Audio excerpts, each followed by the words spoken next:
我柳如月，此生定让你的后宫易主改姓。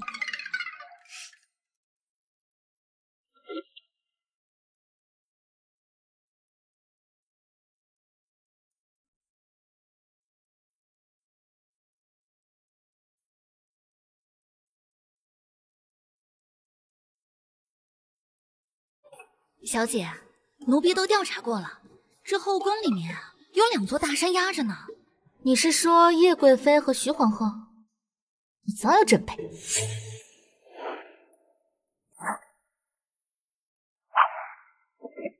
那叶贵妃不过就是一个有勇无谋之辈，只要不正面硬刚，利用阴谋诡计，轻松拿捏。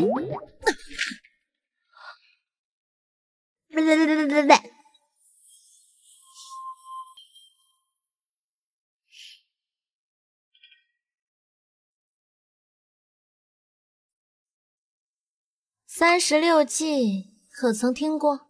可那徐皇后素有贤名，端庄淑仪，母仪天下呢。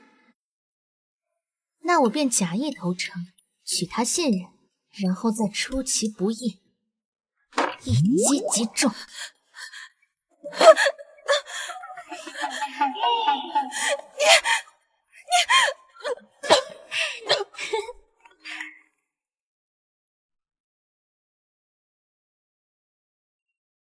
这后宫之主，舍我其谁？老爷，小姐她疯了，她要玩酒做消消乐。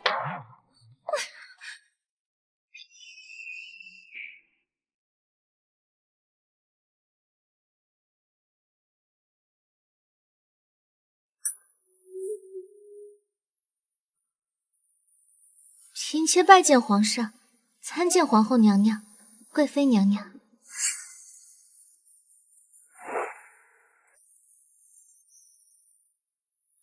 参见皇后娘娘、贵妃娘娘。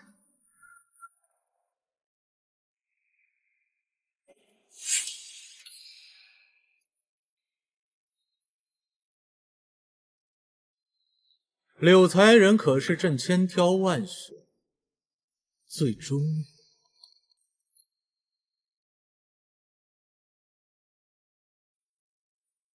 你们姐妹可要好好相处。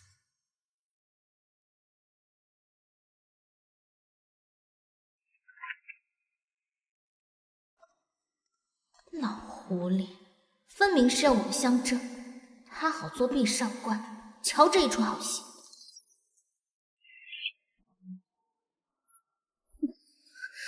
好重的杀气！糟了，原说避其锋芒，怎的偏就招惹了他？死当我不死贫道！皇后娘娘，嫔妾可是你……免了。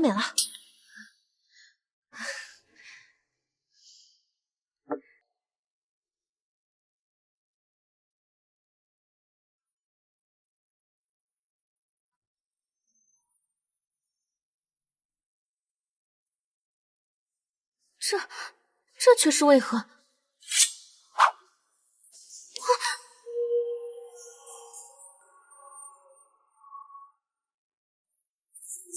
卑下百般宫斗争宠之策，如今一朝未斩，竟要命丧于此。拿着。啊！哎，给你见面礼。见面礼？怎么不喜欢？没有，喜欢的紧。我当还是要取我性命呢。你说什么？哦，不是，我是说，这礼物可真别致啊！这个后宫可不如你想象中那么安宁，你拿着它至少能安身保命。这不好玩，我带你去找皇后娘娘玩。走吧。啊，这不好吧？皇后娘娘都……哎呀，跟我走。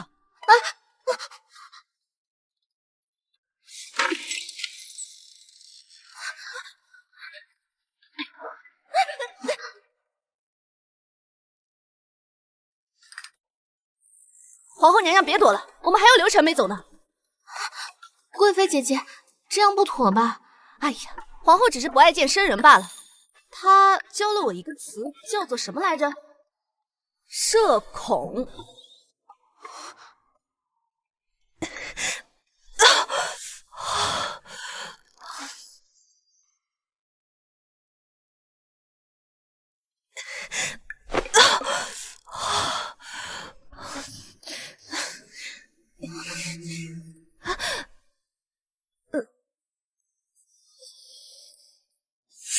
叶贵妃清冷孤傲，徐皇后端庄淑仪。这对吗？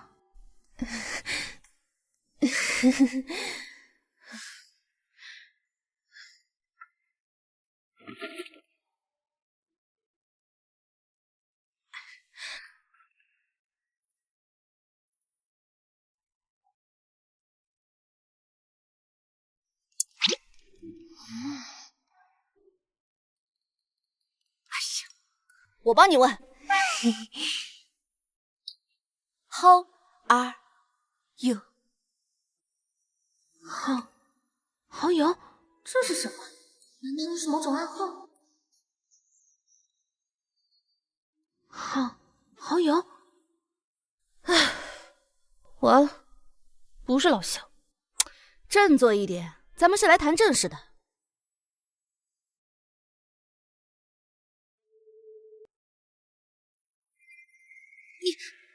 他如何得知我这拆上抹了辣椒水，原预备假作跌倒刺伤自己，误他们欺凌，此乃我宫斗实录开卷第一章的杀手锏啊！这事先把你的小心思收一收，好好听我把接下来的话说完，再决定你要不要用你这种苦肉计的伎俩来陷害我。你如何知晓？不对，这一世什么意思啊？别那么紧张，我们对你没有恶意，并且也绝不会跟你争宠。父爷，我只是想回家连 WiFi。什么？哎呀，我就这么跟你说吧，我不是这个时代的人，我的目标是研究出回家的路。他一心想回家，而我有血海深仇要报。也就这么说吧，他呢想要找他回家的路，而我和那狗皇帝不共戴天。世君，你们疯了！你们疯了！唉，我们呢可以帮你成为这后宫第一人，但前提是你必须得活着才行。我父兄乃当朝新贵，深受皇恩，我自然活得好好的。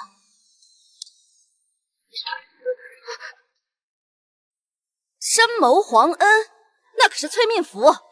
我告诉你，3日后，你的兄长便会因为重大失职而入诏狱。到时若无我出手，他必死无疑。你兄长前脚出城，大批流寇，后脚就发动突袭，烧杀抢掠，百姓遭殃，这屎盆子就扣死在你柳家头上了。到那时，你就任由狗皇帝拿捏了。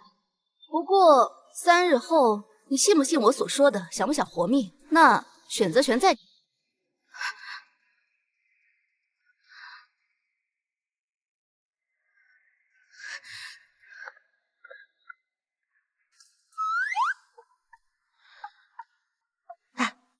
你就那么相信他？她是个好姑娘，其实挺有情有义的，只不过上一世呢，成了黄泉路上的绊脚石，死的实在是太惨了。我在想，苍天给了我们一次机会重来，那这命数我就偏要改他一改。虽然听不懂，但感觉很燃。这一世，我们要让那狗皇帝吃进去的东西，全都把它吐出来。他说的会是真的吗？我能信他吗？你兄长前脚出城，大批流寇，后脚就发动突袭，烧杀抢掠，百姓遭殃，这屎盆子就扣死在你柳家头上了。到那时，你就任由狗皇帝拿捏了。他说的倒是有鼻子有眼的。小姐，你怎么还没睡啊？这都几更天了，宁可信其有，不可信其无。铺纸研墨。是。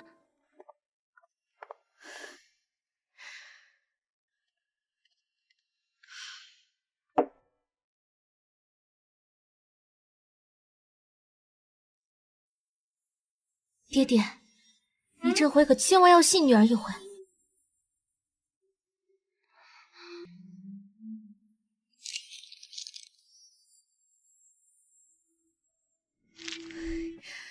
速速送去，快马加鞭。是。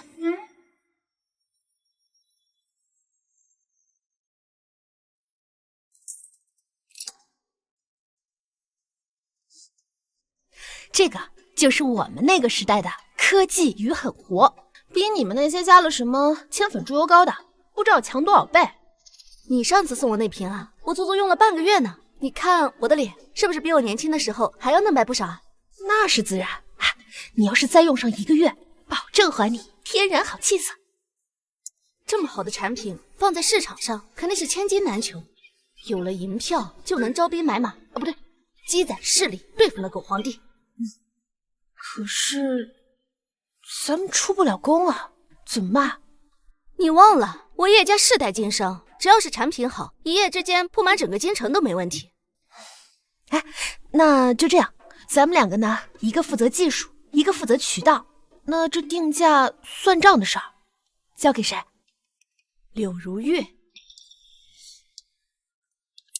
柳如月他家呀，世代经商，我前世就经历过他的本事了。他呢，从小就跟着他父亲打算盘珠子，对于账目这一块简直是过目不忘，奇货可居。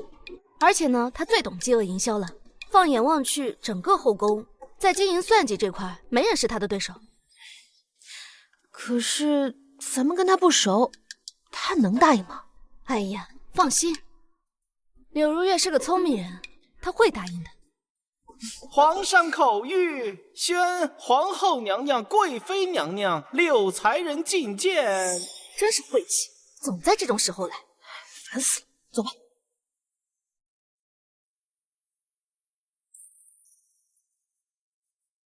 平身吧，柳爱妃，朕今日要跟你道喜了。柳爱妃，朕今日要跟你道喜了。嫔妾惶恐，不知喜从何来。边关急报，一群流寇突袭皇陵宫地，幸亏你兄长早已设下埋伏，将来犯之敌一网打尽。这可是大功一件呢。兄长不过是尽忠职守罢了，承蒙圣上皇恩，方能化险为夷。嫔妾代父兄谢过皇上。说来也巧，这流寇突袭乃是机密，你兄长怎会提前知晓这伏？莫非爱妃在家书中提点了一二？圣上明鉴，嫔妾久居内宫，前朝之事，嫔妾不知亦不敢知。至于家书，不过是提醒父兄加一添饭，妾以此身为念，好为圣上尽忠罢了。这么大的喜事，你兄长竟未回信以此同喜。古语云：识君之路，担君之忧。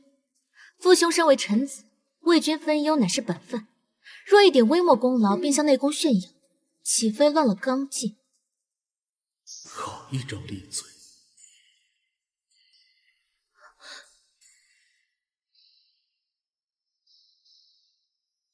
叶贵妃，你看看柳爱妃，这才是高门贵女的气质。不像你母亲，办事不力，还得朕来收拾烂摊子。身为贵妃，当为六宫表率。臣妾应当谨记教诲，肯定好好学学。真不愧是皇后娘娘口中的普信男。罢了，皇后身体不适，朕今日就不去你宫了。不去就不去，省得伺候你这烦人的家伙。今夜，朕宿在柳爱妃宫中，朕倒要看看，令外妃还有多少惊喜是朕不知道的。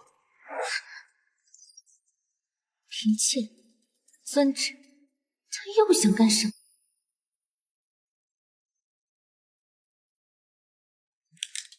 这狗皇帝还真把自己当香饽饽了，以为他让谁去他那儿，谁就得对他感恩戴德吗？我呸！柳氏，叩谢二位娘娘救命之恩。哎呀妈呀，这也不是过年呀，咱不信这个，快起来起来！看来消息确凿，你父兄得救了。若非娘娘那封加急密信，柳家现在已是满门冤魂。现在可信了吧？自然。摊牌吧！我啊，来自未来。我呢，只想积攒功德，造福万民，然后回家连我的 WiFi。喂。而我则是重活一世。上一世你我家族皆死在那狗皇帝手中，这一世一定要让他血债血偿。虽然我没有娘娘们的奇遇，但是论管家礼仗，我不在话下。既然他不仁，就休怪我不义。这就对了嘛！我们三姐妹，一个会创意技术，一个呢会人脉管理，一个还会经营算账。只要资金到位，我能让整个国库都姓柳。那边一言为定，哪怕是龙潭虎穴，我也陪二位闯上一场。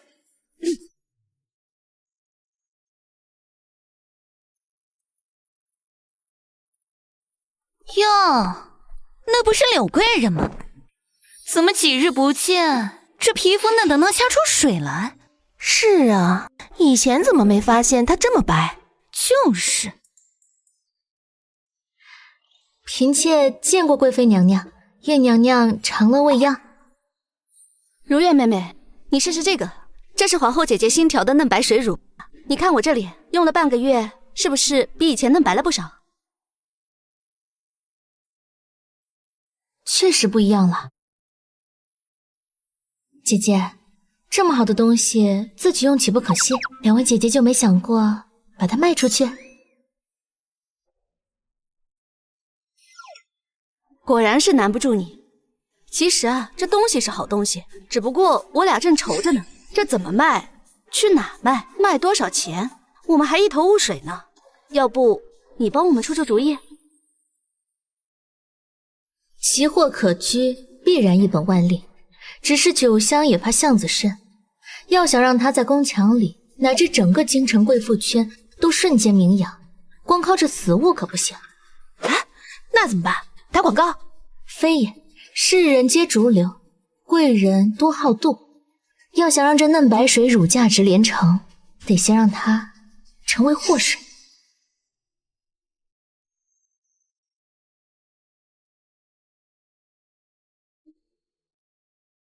论行军打仗，我不如贵妃娘娘；论经营技巧，我仰仗皇后娘娘。但这经营人心、合谋算计之道，我愿为二位娘娘马前卒。只是明天还需贵妃娘娘陪我演一出恃强凌弱的好戏。行，我当是谁呢？这么大一股子骚味儿，原来是柳贵人。我看你这脸上涂了什么东西，这么白，也不怕回头把那树叶子都给染白。娘娘明鉴，嫔妾并未敷粉。并未敷粉？那你脸为什么这么白？我看你该不会是吃了什么狐狸精的心肝吧？嫔妾只是用了。用什么用？把你这一身狐妹子劲给本宫收起来！皇上如今又不在这儿，摆给谁看呢？勾引谁呢？娘娘明鉴，嫔妾并未敷粉，只是保养得当。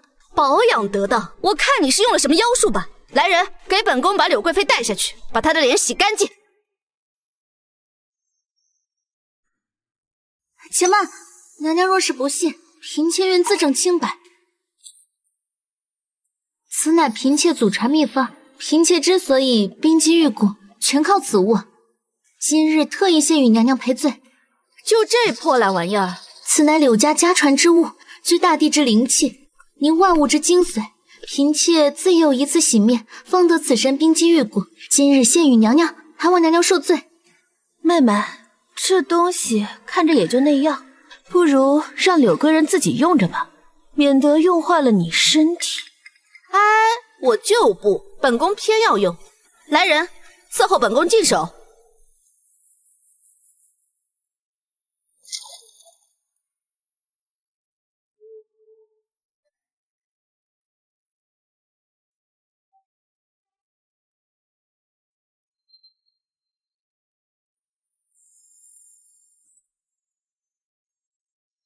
哎呀，果真用处不小。天哪，还真是很通亮呢。这气味比西域进贡的香料还要好闻啊！几位吧，看这里，这瓶嫩白水乳可是限量中的限量，涂在脸上百里透红，连皇帝都忍不住多看你两眼。原价呢100两，现在不要100两，也不要88两。这个先到先得，数量有限啊。对了，还送同款限量香包一个，但是名额只限10个哦。柳贵人，我愿意出10两黄金。我愿意出20两。柳妹妹，咱们关系最好了。各位妹妹莫急，此物制作繁琐，耗时耗力，姐姐手中也只剩不到10瓶了。来给我，我要，给我吧，给我吧。此物虽制作繁琐，但若各位诚心想要，亦可加急赶制，只是这原料昂贵。柳贵人，哦不，柳妹妹，我愿意出2倍价钱。啊，这就是定金，我出3倍，我也要预定。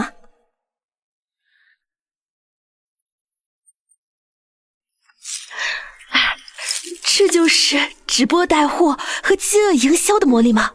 你可真是天生的运营圣体。饥饿营销，娘娘这词儿倒是贴切。古语云啊，物以稀为贵。若是一股脑全拿出来，他们只会觉得是廉价之物，唯有求而不得，方能视若珍宝。今日所得，除去成本，净利高达3000两，而且只是定金，后续每个月的流水足以养活半个晋东营了。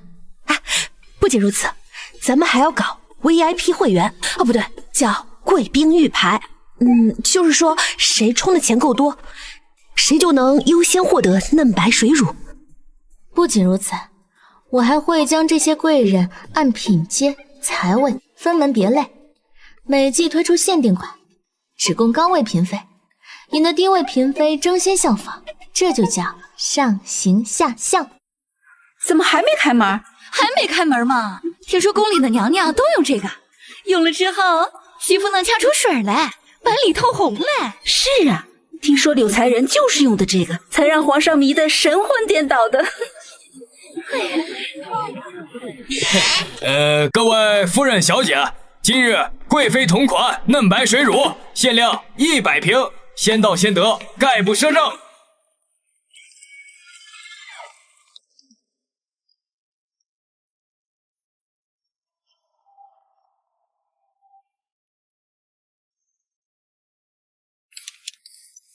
这周的利润，除了给皇后娘娘的研发成本，里面的利润大概有30万两。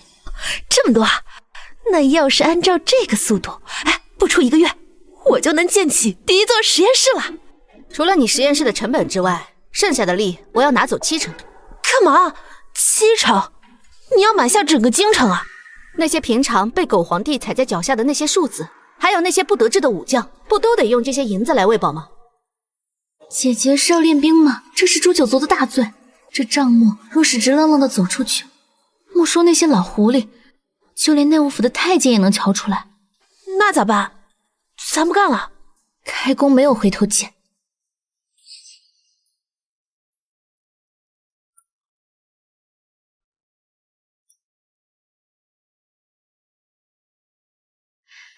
这一本呢，是给皇上和内部看的，记得是原材料人工开支，利润不过是1样。这一本呢，是给外头掌柜和伙计贵妇看的，利润55分账，皆大欢喜。至于这最后一本，暂时先保密。你是说后宫最近流行那个什么嫩白水乳？回皇上，此物在宫内外极受追捧，据说是柳才人牵头，皇后和贵妃也参与其中。朕的这3个爱妃平日里水火不容，他们怎么会配合得如此默契？据探子报，宫外那家日进斗金的如月堂，虽说幕后掌柜是贵妃母族的远亲，但账目似乎有些混乱，看似热闹，实则赚不了多少。没赚多少？去，给朕查。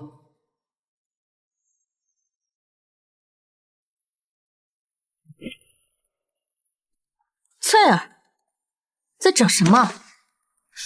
小主，奴婢只是想帮小主整理。为主之怒，若是放在刘府，早已被乱棍打死。说，谁派你来的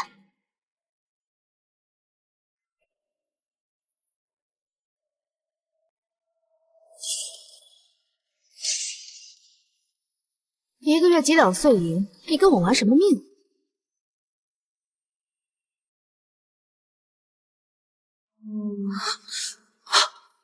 我操，这也太可怕了吧！要是在宫斗剧里，我肯定活不过一卡。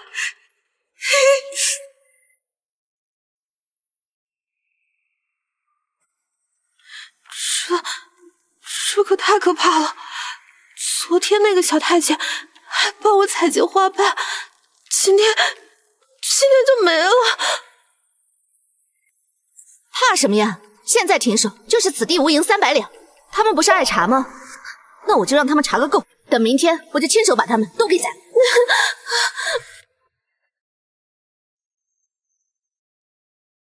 不，2位姐姐，一慌一怒，正中了圣上的下怀。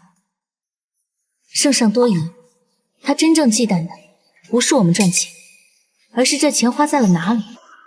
若是被他查出这钱花在了边关的粮草，饲养了死士，那才是真的万劫不复。那还能怎么办啊？那证据就在这摆着呢。那就伪造出一个他想看到的真相。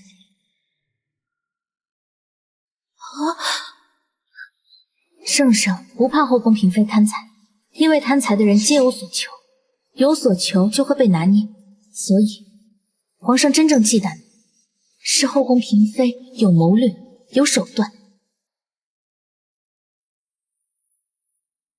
你的情报网千万不能暴露出来，我们要把所有的罪名都推在贪得无厌4个字上。什么意思啊？我们仨要再演一出戏，一出3个女人为了私房钱，甚至不惜互相倾轧、争权夺利的闹剧。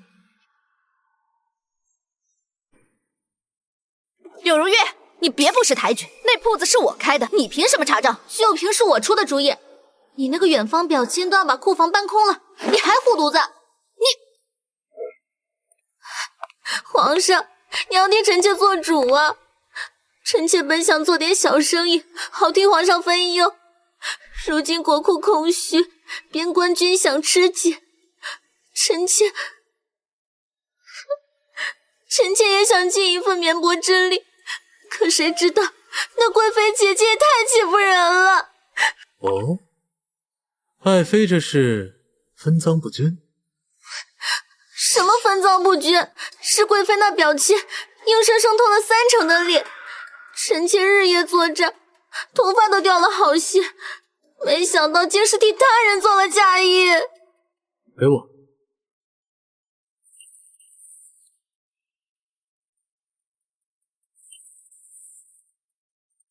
朕当是什么大事，原来是为了几两银子。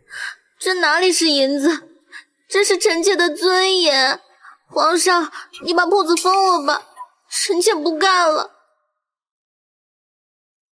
行了，别哭了，装会儿。既然是那表亲手脚不干净，那朕便让他长教训。累死我了。成了，那是自然。狗皇帝听说咱们3个为了赢钱撕破脸，心中那点贼心早就散了。他觉得贪财的女孩子都没心眼子，也就翻不出什么浪来。那个什么表亲呢？弃子罢了。他呢，平时打着我的旗号，没少在外面捞油水。这次让他当个替罪羊，也算是让他死得其所。哎，不对，那还有账呢。那公正司可是专业的。我给皇上瞧的那本是专门给他看的明账，真正的流水经历了10几道人手，也是神仙下来也查不出来的。干得漂亮。200名死士都已经就位了，他们的将头呢，是我当时的副将，绝对忠诚。不出3个月，他就能变为一把坚韧的利剑。太好了，不枉费我豁出脸面演了那么一出好戏。我跟你们讲个事儿，在我们那个时代，早就不用蜡烛，而是有一种叫电灯的东西，这个只要开关一摁，啪的一下就全亮了。而且还有一种东西呢，叫手机，放在手里就这么大一个，隔着800米之外都能看见。竟有如此神奇之物。就像这个，不仅仅呢是科技，更重要的是理念差异。你以为它真的只能让皮肤变白吗？不然呢？这护肤啊，不是遮丑，是把你们本来的好皮肤啊就养出来。这天下女子呢，各有各的美，所以啊，不单单是你们的皮肤变成假面。姐姐，你的意思是，最重要的不是遮瑕，而是养肤？姐姐，你的意思是，最重要的不是遮瑕，而是养肤？对，皮肤底子好了，这个不涂脂粉也能变得又白又亮，而且皮肤又光泽又细腻。所以啊，我们这个产品的理念就是你本来就很美。原来如此，这句话好，我们就用这句话做标语，就叫如月堂，你本来就很美。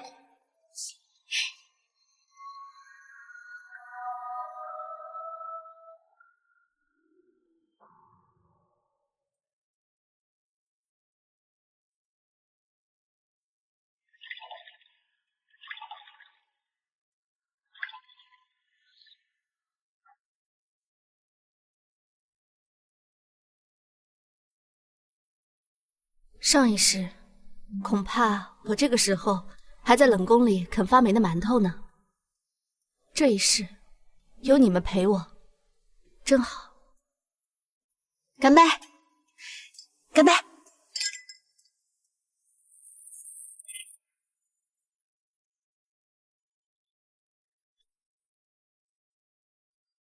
皇上，您叫臣妾来，可是……演够了吗，有才人？皇上，您这是何意？臣妾听不懂啊。朕念在往日情分，再给你最后一次机会。说，那些银子到底拿来做什么的？皇上，那并非什么不明款项，那是臣妾的一片愚钝孝心。孝心？把银子运到宫外不知名的山庄，这算哪门子孝心呢？是为了太后娘娘的60整寿。太后寿辰尚早半年，你便如此着急？正因为是大寿，臣妾才需提前准备。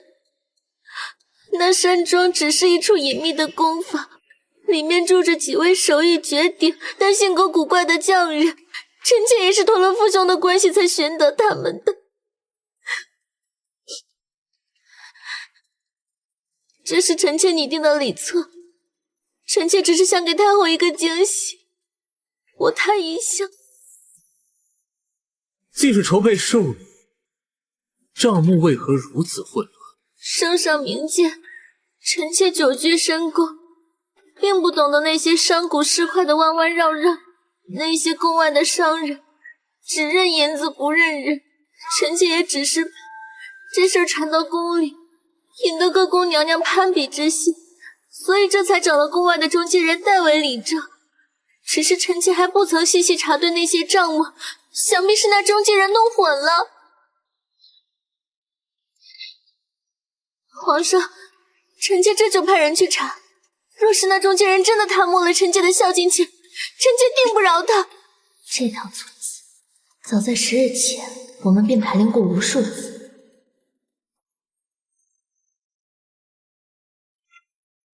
回皇上，属下探查过了，京郊确有一处工坊，里面正在连夜赶制一座巨大的红珊瑚雕像，看规格却是太后的寿礼无疑。行了，别好了。皇上这是相信臣妾了。虽是一片孝心，但这办事能力，属实不敢恭维。堂堂嫔妃做事如此鬼祟，账目一塌糊涂，传出去也不怕丢了朕的脸。臣知罪，臣妾愚钝。朕念在你是为太后准备寿礼，朕就不追究了。不过你这行事不周，朕罚你禁足3日。好好在宫中反省反省，等你把账算清楚再出来。臣妾领旨，谢主隆恩。眼皮子轻，藏不住事。看来这柳才人是真想讨好太后和皇上。好险！这老狐狸疑心病，简直到了晚期。禁足3日，哼，正合我意。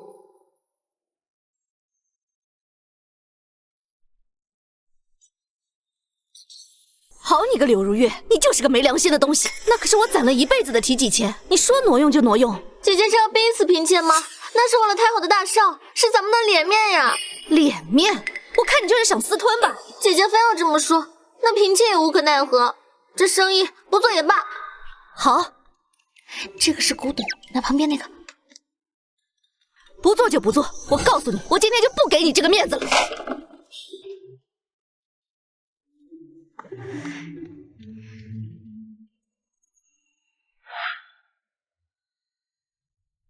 大总管行行好，给点猪油吧。去，以前不都是柳贵妃他们统一采购的吗？别提了，柳贵妃被禁足，生意都停摆了。贵妃娘娘因为分红的事都堵着门在那骂呢。娘娘现在正发飙，说是这日子没法过了。皇上，看来这所谓的3人同盟，在利益面前不过是一盘散沙。贪婪、愚蠢、短视。传朕口谕，给皇后送10斤猪油去，免得她天天神神叨叨的。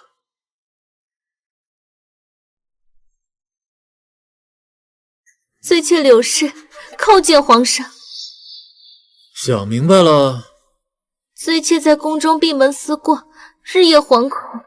这几日虽未能出宫，却也不敢懈怠了太后的寿礼。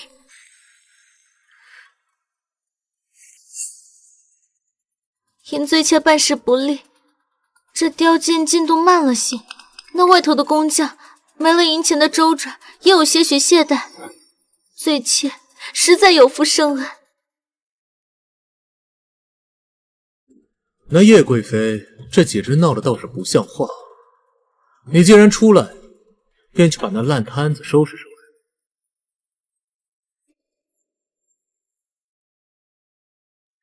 是，嫔妾定当竭力安抚姐姐。嫔妾会尽快把账目理顺，绝不让皇上再烦心。去吧，好好准备寿礼。若太后高兴，朕重重有赏。谢主隆恩，嫔妾告退。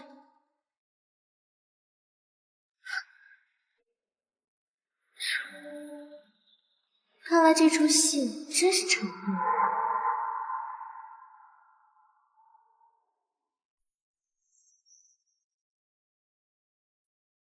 姐姐，怎么都3更了，你还不歇歇啊？哎，快了快了，我这儿还有好几本呢，你们俩先坐啊。哎，你抬起头来让我瞧瞧。怎么了？你这前2天不是天天熬到后半夜吗？而且还跟我说你眼睛都困得睁不开了，怎么我看你今日这脸上……眼圈不清，面色不黄，姐姐你日日熬夜，怎么看上去还这么容光焕发？哪有？你们肯定是看差了。怎么可能？我这眼睛啊就没看差过。说你是不是藏了什么好东西？是这个吧？罢了罢了，还真是让你们俩逮着了啊！我跟你说，这个是我这几天研究出来的秘药，专门对付熬夜脸。好姐姐，求你了，才过去半个月，那脸嫩的跟剥了壳的鸡蛋似的，看上去都年轻了5岁。做个皇上路过都多看了他一眼。好姐姐啊，求你了，就匀给我1瓶吧。妹妹，不是姐姐不帮，这太后寿礼宫中吃紧，姐姐手里也没剩几瓶。姐姐，我这儿有娘入宫给的提几金镯子。这是我攒了3年的月例银子，都给你，就匀1瓶。哎呀，妹妹，你说这都是自家姐妹，你有好东西就别瞎藏着了。哎呀，罢了，既是贵妃姐姐都这样说了，那我便给你们2瓶算了。谢谢姐姐。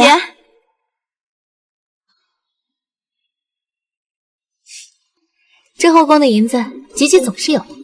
那可不嘛，现在既赚了银子，又赚了人情，一举两得。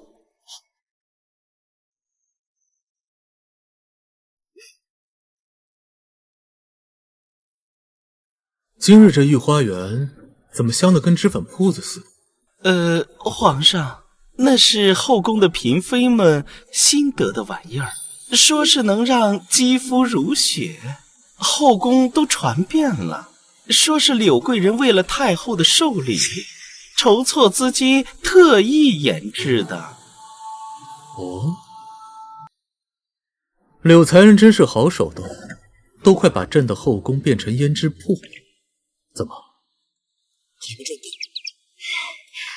皇上取笑嫔妾了，嫔妾哪里是为了赚银子，不过是想着这后宫姐妹漂亮，皇上看着也赏心悦目，讨皇上欢心罢了。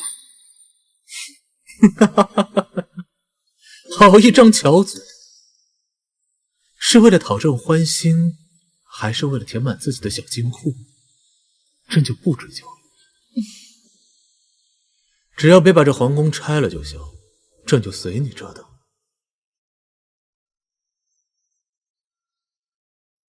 御史台的侄子都递到朕的脸上了。之前只知道你有卖东西，可不知你竟打着宫里的旗号卖到500文，简直把皇家的颜面都丢尽了。才500文，定价策略严重失误，这简直是扰乱市场价格体系。皇上息怒，嫔妾实在不知情啊。那家铺子的掌柜可是你叶家的远房表亲叶兰，还有什么话好说？皇上，他所谓的表亲不过是臣妾母族一脉在外的旁支罢了，竟然打着本宫的名号在外招摇撞骗。皇上，像这样不知死活的东西留着也是丢了皇家的颜面，臣妾这就差人下来去把他的铺子砸了，把他的腿打断。你先跪下！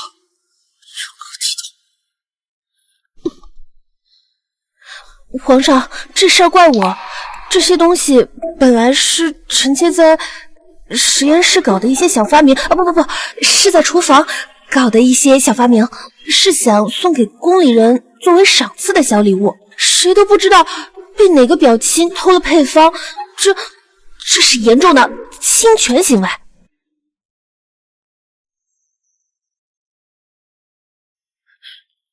什么？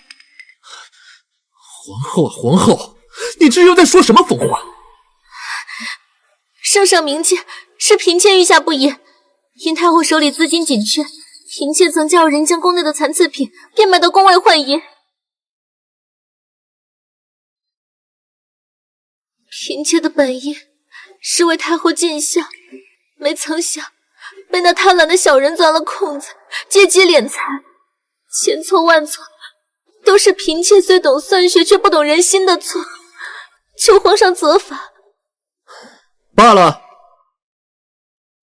传朕旨意，将那所谓的表亲流放3000里。铺子可以，但不许再打着皇家的名号办事。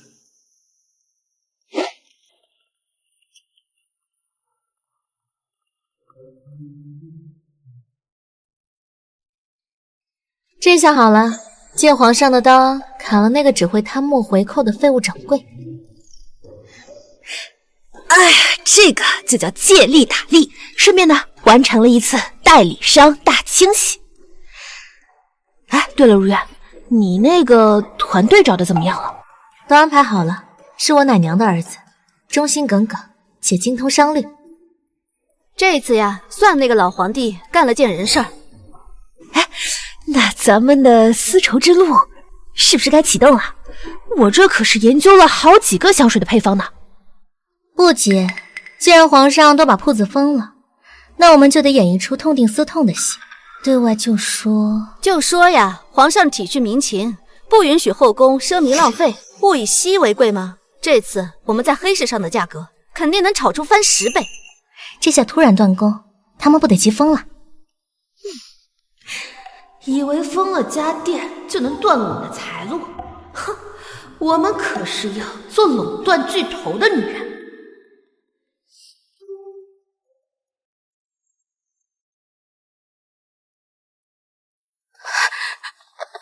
皇上，皇后娘娘，妾身惶恐，妾身今日是不敢收礼，不敢辞啊！如月，何事惊慌？起来说话。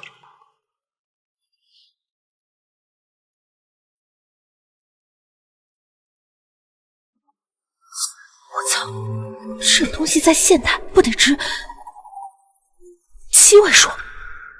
皇后，皇上，臣妾的意思是，这个珊瑚啊，一看就是好东西，奇珍异宝。这个老三嘛，还挺大方的啊。哼，老三，他一个皇子，俸禄才多少，竟送得起这般厚礼给朕的嫔妃？嫔妾也是这般想的，这般贵重的礼物，这哪里是赏赐，分明是折煞臣妾了。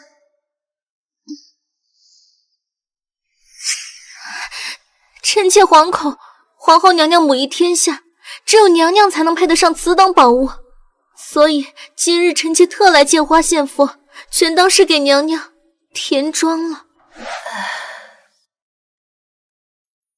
填庄这词儿用的，我是要嫁人还是怎么着？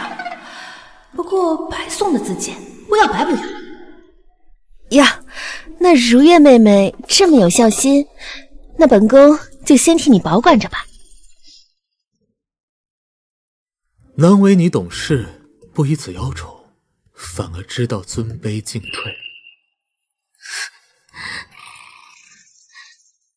三皇子的好意，嫔妾受之有愧。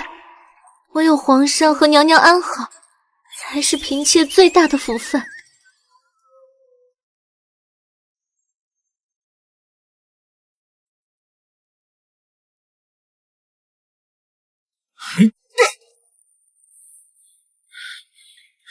贱人！本王屈尊叫跪来拉你，你转身就捅到了凤凰那里。哼！柳如月，既然你不能为我所用，就别怪本王心狠手辣。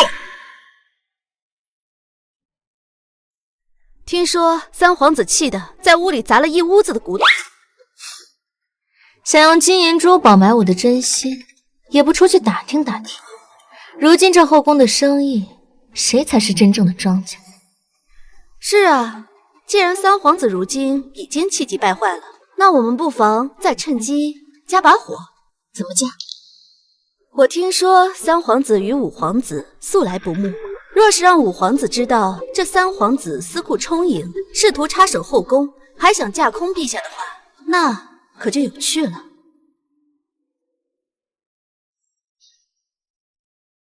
父皇，儿臣要参三皇兄。他结党谋私，不仅私下经营盐铁暴利，甚至还将手伸向了后宫。你说什么？三皇兄送给嫔妃的红珊瑚，乃是东湖贡品级别。若非他并没有谋取私利，他哪来的财力？他这是在收买人心，图谋不轨啊！父皇，你们两个，一个送珊瑚，一个告御状，是把朕的养心殿当成茶楼酒肆了吧？抄袭，这是赤裸裸的抄袭！这厉贵妃不仅偷了我的初代配方，而且她还搞价格战。原本我们卖500万，她倒好，现在只卖50万。我就说那个叫小翠的奴婢留不得，当初就应该一刀把她宰了，也不会出现后面这些泄露秘密的事。既然这厉贵妃愿意自降身价，我们为何不顺水推舟？如月，你这是什么意思啊？那是劣币驱逐良币？非也。若是人人都能用得起50文的精华，那500文的精华才是身份的象征。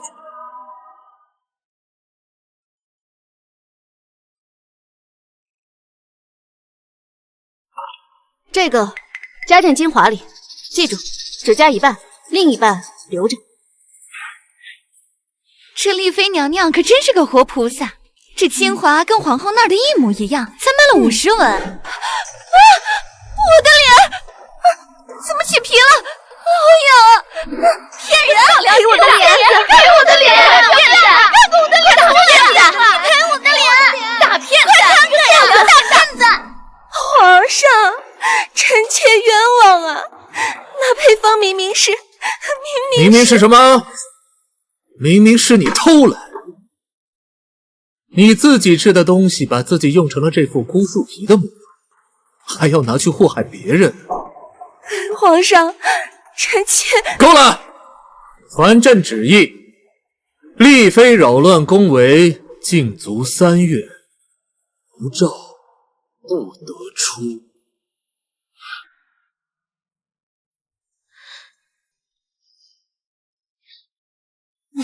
还得是咱们的正品行货，我这个叫云母防伪标，再加上我们售后10年的保证，咱们的品牌形象一下子就立住了。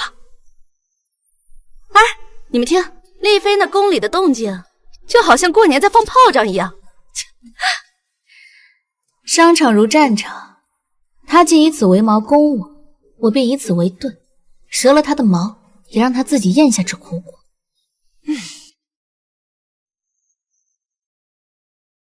皇上驾到！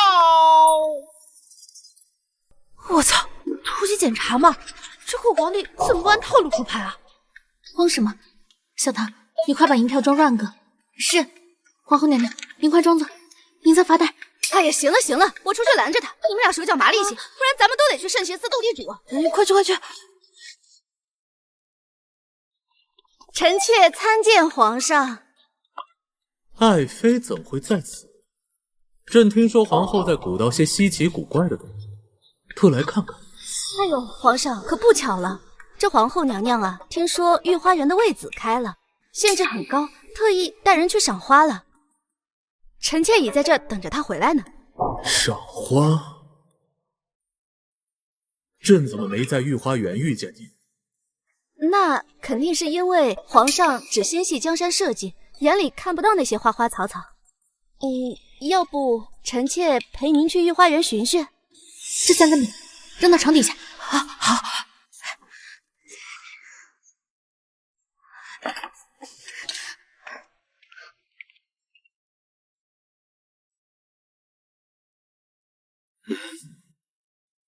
既然来了，朕就进去坐坐，等皇后回来。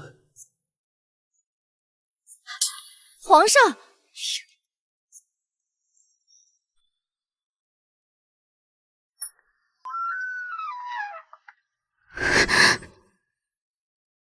恭迎皇上。说好的拦住呢？皇后不是去御花园赏花了吗？去了，刚刚回来了，就是腿有点酸，所以才没出去迎接圣驾。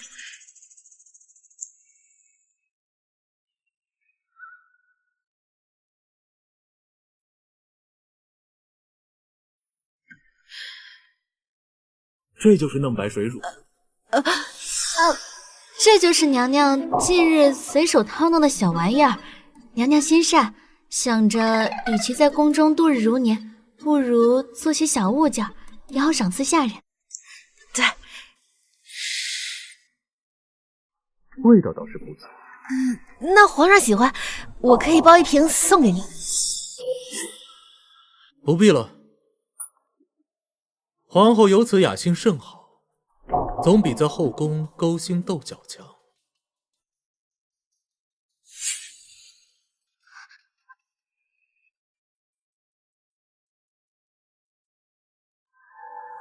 是啊，娘娘常教导嫔妾，女子要以此修身，莫要生出贪念。柳贵人倒是懂事。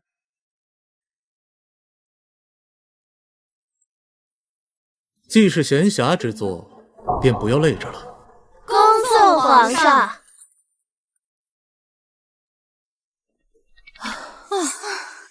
天啊，吓死了！吓死我了！吓死我了！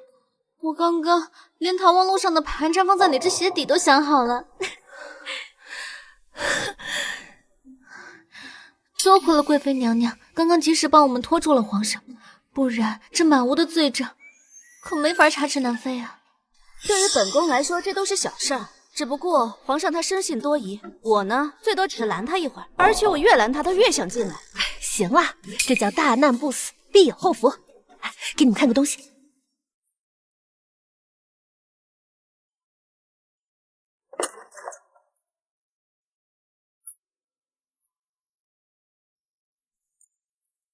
那新品研发成功，小紫棒眼精华。熬夜看了几天账本，咱们也该犒劳犒劳自己。我这眼袋都能养金鱼了。小紫棒怎么双头都能用？这个白色的是白天用的，专门治泪沟和泡泡眼；这紫色的呢是晚上用的，能抚平眼角纹路。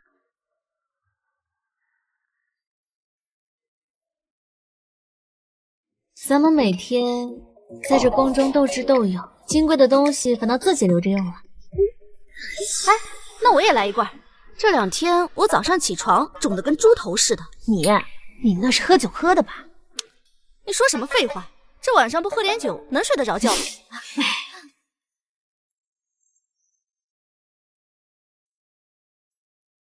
柳爱卿，近日宫中这嫩白水乳可盛行得很，听说柳贵人在宫外颇具手段。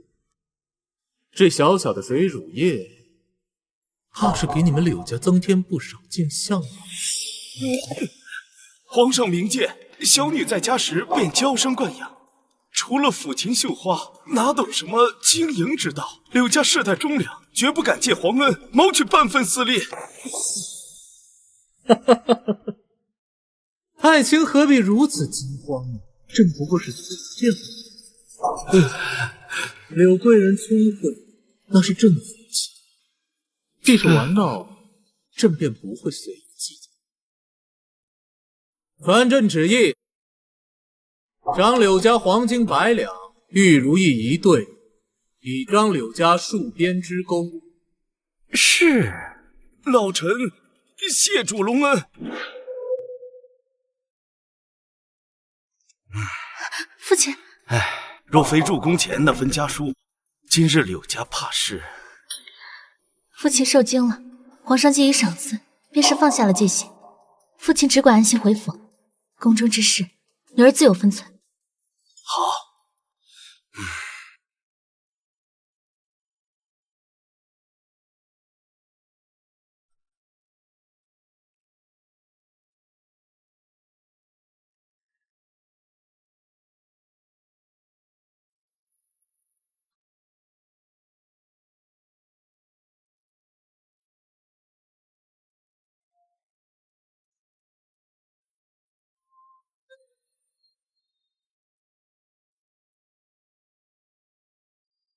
皇上，此曲名为《广寒秋》，乃是嫔妾特意寻访坊间乐师所谱，愿皇上与诸位姐妹人乐两团圆。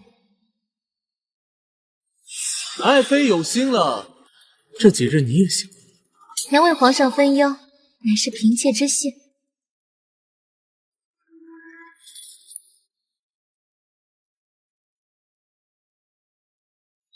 今日中秋，嫔妾借花献佛。这些礼盒里装的是皇后娘娘亲手调制的全套精华系列，特意赶在中秋前备下的，赠与各位姐妹，愿大家青春永驻，容颜不老。皇后与柳贵妃协理六宫，和睦有爱，此乃后宫之幸。皇上，这舞跳得软绵绵的，实在无趣。柳贵人出身小门小户，只会弄些奇技巧雕虫，哪里懂得什么皇室颜面？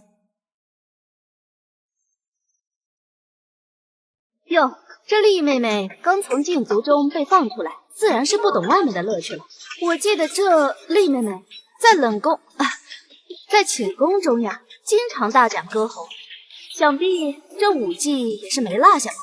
哦，那丽贵妃这意思是想表演才艺了，那感情好啊！来，咱们大家一块儿给丽贵妃打个 beat。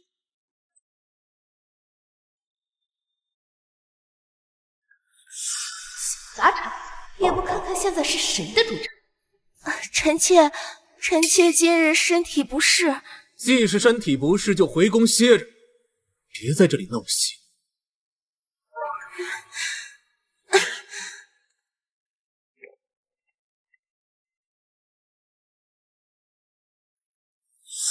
皇上息怒，丽妃姐姐不过是心直口快，今夜良辰美景，莫要因为琐事坏了兴致。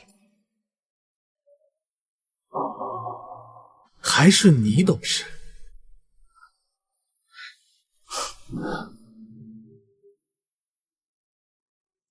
这次宴席办得不错，这后宫在你的打理下，倒是比往日安静了许多。皇上谬赞了，嫔妾不过是尽本分罢了。只要皇上一高兴，嫔妾就知足了。朕近日总觉着，这前朝若是能像这后宫这般，让朕省心便好了。皇上是天子，自然有百神呵护，更何况这前朝大人们，当然也会尽心尽力的。哼，尽心？厉大将军仗着军功，如今连朕的调人都敢推三阻四，朕看他是老糊涂了。这兵权也是时候换个人掌管。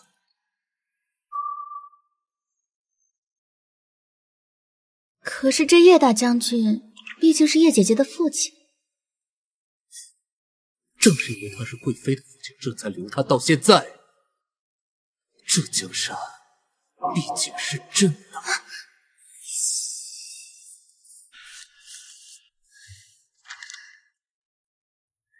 立刻送到咸福宫，交给贵妃娘娘。是。纪凌渊，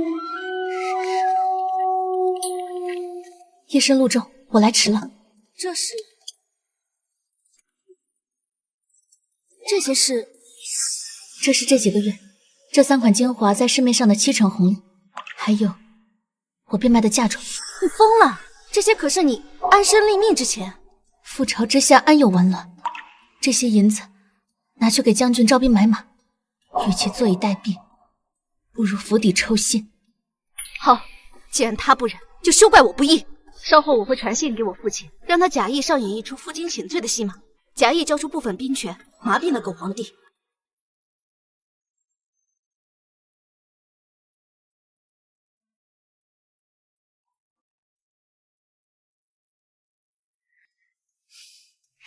皇上，歇会儿吧。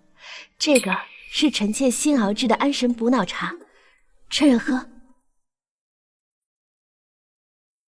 皇后有心了，真正为叶老将军的事烦心。叶老将军拥兵自重，朕欲收回兵权，又供朝野议论。皇上圣明，这兵权嘛，自然是握在自己手里最踏实。你也觉得朕该收？当然该收。只是嘛，我听闻这北疆蛮夷啊，只服叶家军。如果给叶将军撤了，恐怕找个新人镇不住场子。哎呀，反正臣妾不懂朝政，就是到时候又得皇上熬夜批奏折了。再说了，皇上在臣妾心中最为圣明了，不管皇上做什么决定，都是最正确的。这叫捧杀，把你捧得高高的，看你还好意思下手。皇后说的有几分道理，若操之过急，只怕适得其反。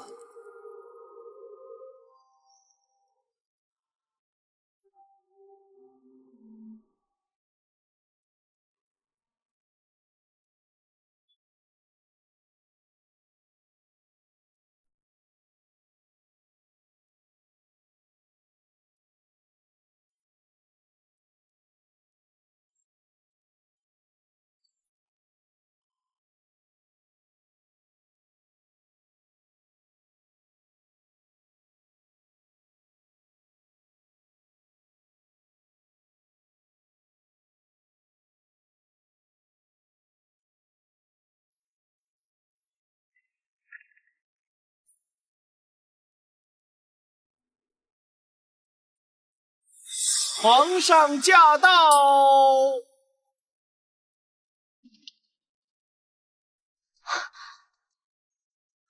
爱妃，你父亲果然是识大体的，他主动交出了部分兵权，只为在京中颐养天年。皇上，我父亲年事已高，臣妾也不愿让他日夜在刀尖上舔血，臣妾只想陪在皇上身边，为皇上研墨添香。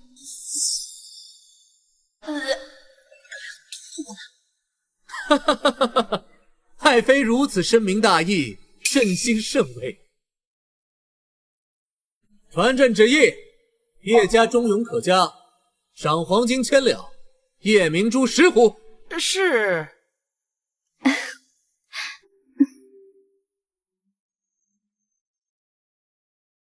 丞相，你说，若是皇上在知晓我私下藏了这么多银两，会不会怪罪于我？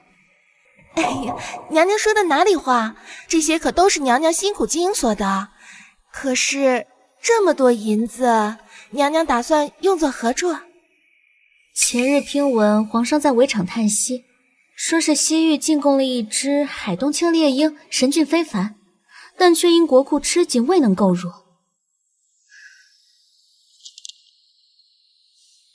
我想拿这些银两，托人去宫外寻路子，定要帮皇上把那猎鹰买来，博皇上一笑。娘娘对皇上真是痴心一片，奴婢定会守口如瓶的。时而一笑，就看你这只猫嘴够不够馋了。这10两你先拿着，替我出宫打点一二，切记莫要走漏了风声。是，奴婢这就去。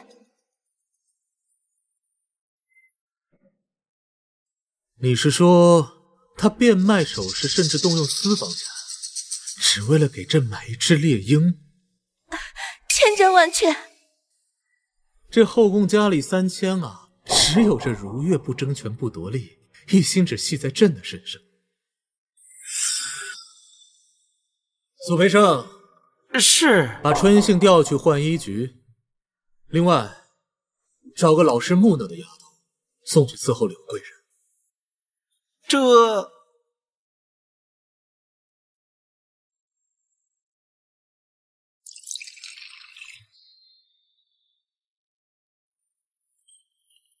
小姐，让我这样。这就叫放长线钓大鱼。传信给姐姐们，今夜子时行动。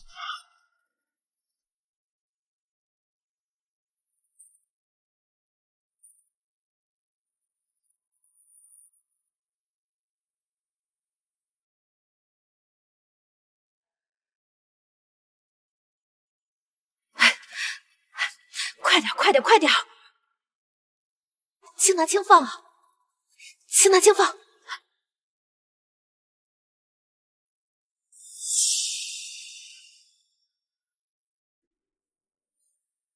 快请坐。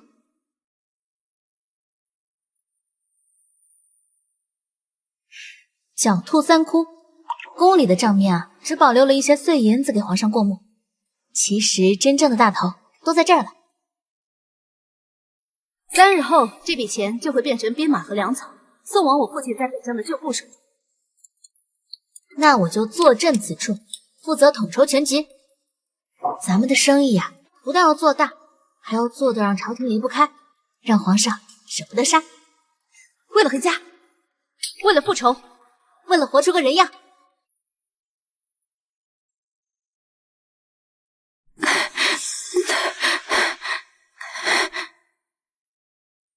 怎么回事？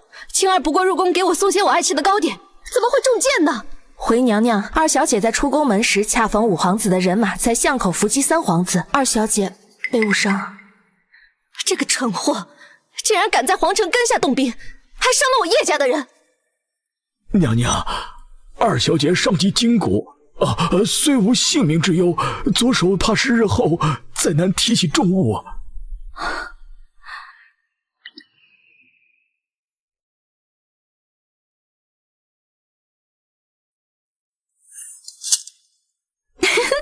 阿姐，我以后也要像你一样做个女将军。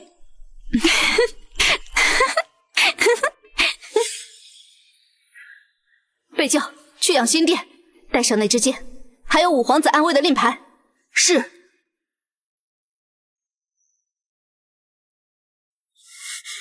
老这个混账，光天化日刺杀手足，还误伤功臣家眷。皇上，我叶家满门忠烈，父亲战死沙场，如今在天子脚下，妹妹竟遭了如此横祸。爱妃快且，朕定不轻饶。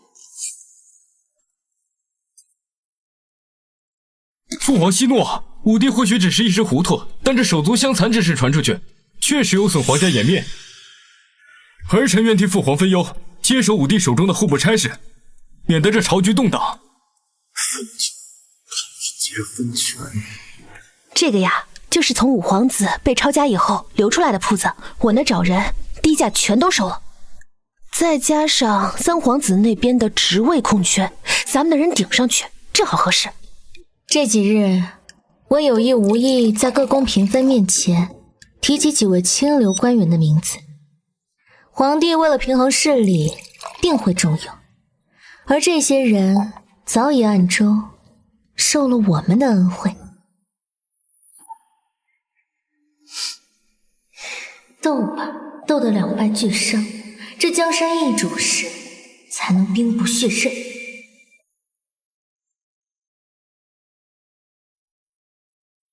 边关要响，江南要凉。朕看折子看得朕头都要炸了，连觉都睡不踏实。皇上日理万机，一定要保重龙体。老奴这就去太医院给陛下取安神汤来。朕喝了半个月的安神汤，嘴里都淡出鸟来了，也没见有什么用。陛下，夜深了，当心熬坏了身子。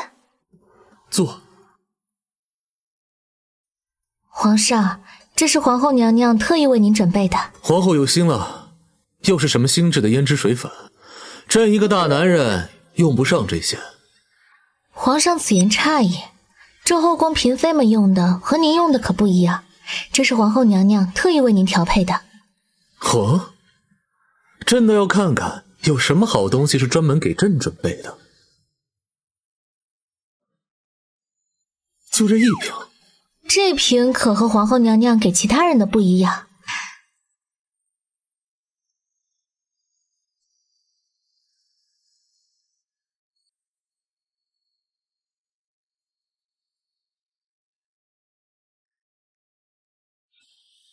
陛下感觉如何？倒有一股清凉之感，从手背向上，顺着胳膊一路到了太阳穴。朕这太阳穴似乎不那么紧绷了。皇上若日日坚持用它，头就不会再那么疼了。皇后她倒是越发细心了。臣妾替皇后谢过陛下。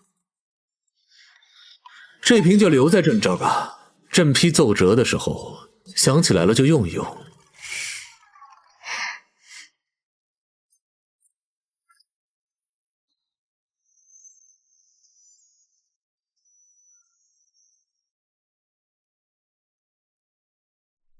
可算是排上了，咱们平民老百姓也是沾上光了。对呀，真是啊！皇后娘娘大德，柳贵人仁义，叶贵妃贤惠，这3位的贤明，咱们京城百姓谁不知道啊？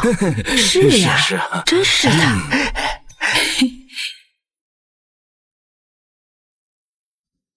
北疆虽定，但这兵权长期掌握在叶家旧部，朕心难安。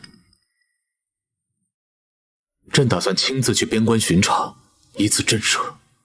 陛下御驾亲征，定能安抚军心。只是这边关苦寒，护卫一事，朕以你旨，命你长兄柳峰随行护驾。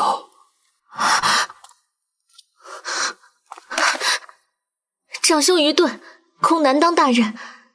但若是陛下旨意，柳家定当万死不辞。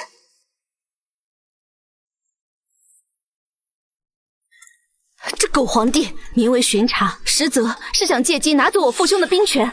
要是让他此时觉得我叶家软弱，那他必定当场削藩。我会让兄长在陛下阅兵时不藏拙不示弱，把叶家军最真实最嗜血的一面展现出来。你要吓死他？只有这样才能让他知道边关危机四伏，蛮夷虎视眈眈。只有这支军队才能镇得住场子，他才不会轻易动刀。六，你这叫打造不可替代性核心资产。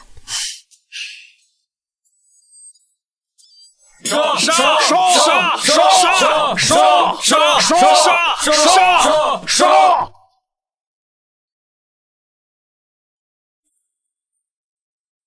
启禀陛下，边关蛮夷凶残，末将等每日操练，不敢怠懈，只为护陛下江山永固，若无雷霆手段，难镇虎狼之敌。叶家这虎狼之师果然名不虚传。若朕此刻削了兵权，激起哗变就不容易。好一支铁血之师，柳爱卿治军有方，朕心甚慰。传朕口谕：柳峰治军有功，救驾有功。赐以此刀，待朕继续镇守北疆。谢主隆恩。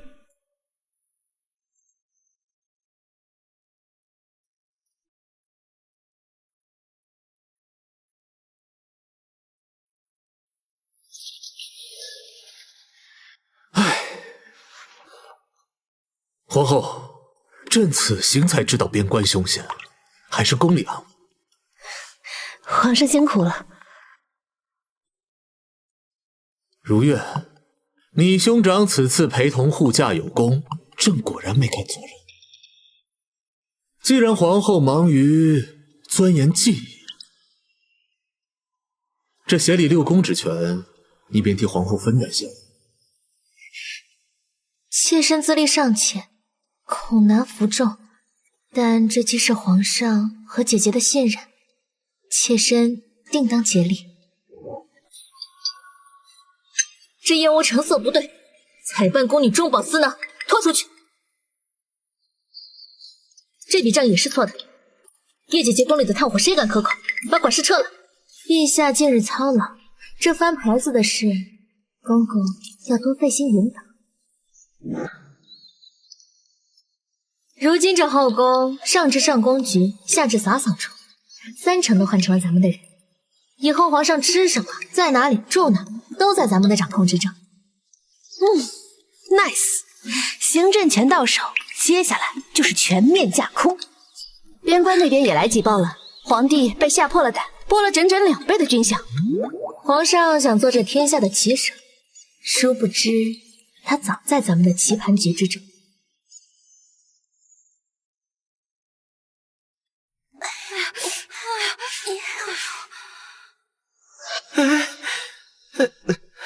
皇上，太医院的人说了是热毒病，传染极快，这可如何是好啊？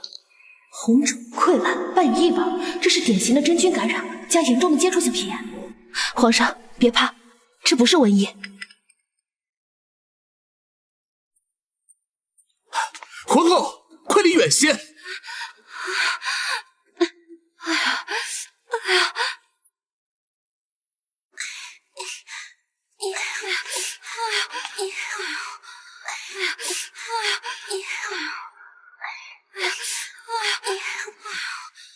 启禀皇上，这不是天灾，是卫生问题。皇上，娘娘所制的清敷药膏有清热解毒、祛湿止痒之奇效。既然太医束手无策，何不让娘娘一试？准了，快去！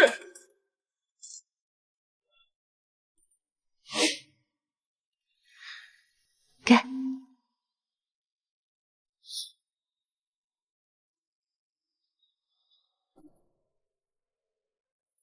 传令下去，此药膏不卖，只送。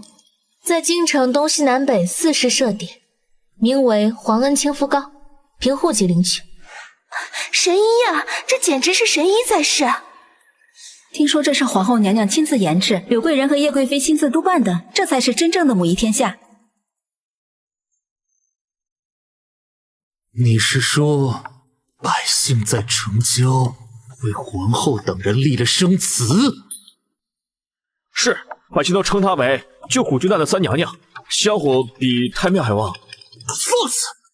朕才是天子，朕才是天下的主宰！传朕口谕，让斩干处的人盯紧了。朕要知道他们3个人每日吃了什么，做了什么，说了什么，朕全要知道。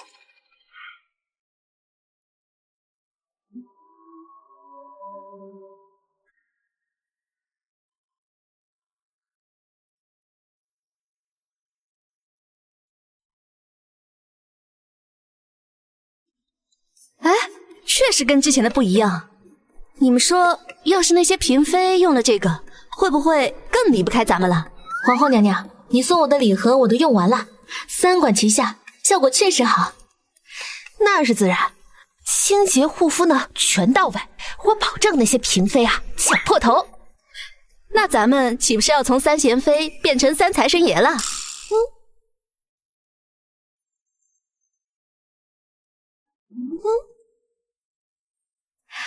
皇上让我全权监管账目，借着这个由头啊，我私下宴请了户部尚书的夫人和几位侍郎的家眷。那些老顽固的家眷？正是，我可送了不少好东西给他们呢。不过啊，现在户部那几位大人的私账多半都捏在我手上了。干得漂亮，剩下的交给我吧。这就是你做的账，做得这么拙劣，生怕别人看不出是栽赃。皇儿恕罪，皇儿恕罪。叶将军的潦草调度一直滴水不漏，微臣只能在转运途中的火耗上做手脚。柳家出钱，叶家亡命。若等他们真的结成铁板一块，朕的龙椅便做到头了。必须先把这人把这本改过的账册汇进内阁批奏。另外，让督察院那帮御史动起来。微臣遵旨。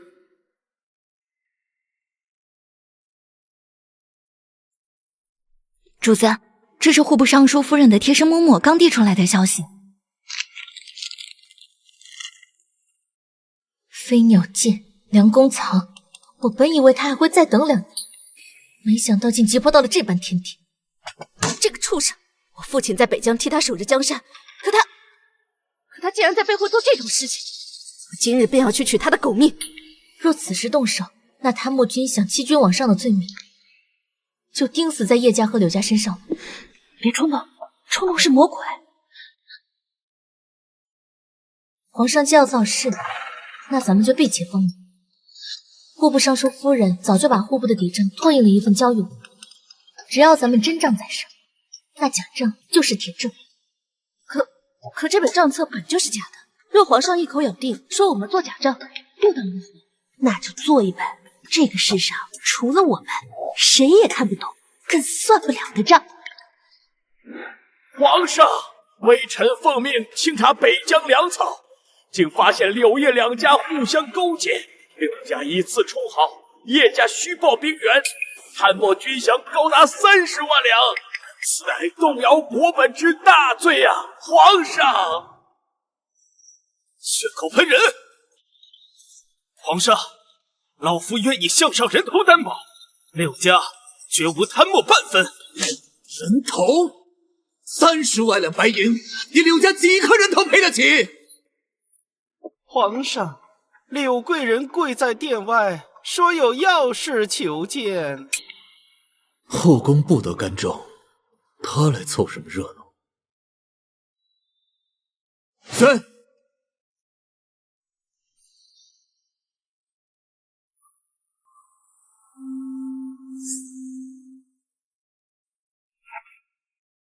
陛下，雷霆雨露皆是君恩，然贪墨之罪株连九族，妾身身为柳氏女，断不敢苟且偷生。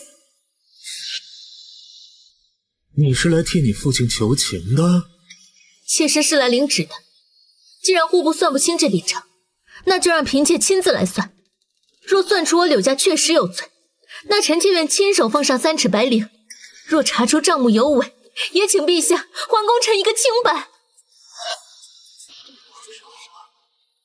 朕要看看你能在朕的眼皮子底下翻出什么浪花。好，朕便给你3日。妾身谢主隆恩。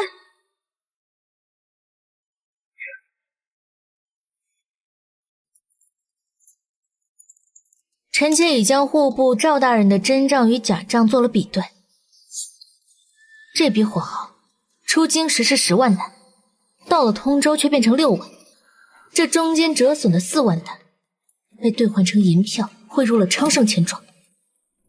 昌盛钱庄？这是票根，上面的丝印了一个苏字。试问满京城哪一家苏姓之人敢把事情做到如此地步？除了圣上身边那位，还能有谁？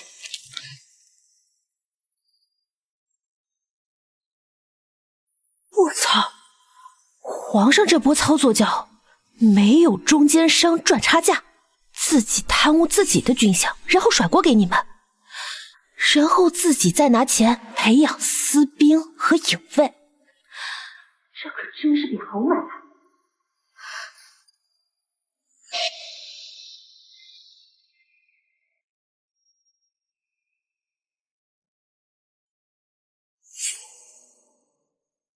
哎呀，算不清，根本算不清。这户部的账做得滴水不漏，臣妾的父亲竟是被手下所蒙蔽，我们柳家要完了。哎，哭什么哭？本宫教你的鬼画符你学不会，就算不明白这笔烂账，也别在这儿嚎丧。皇帝老儿可是派人看着呢。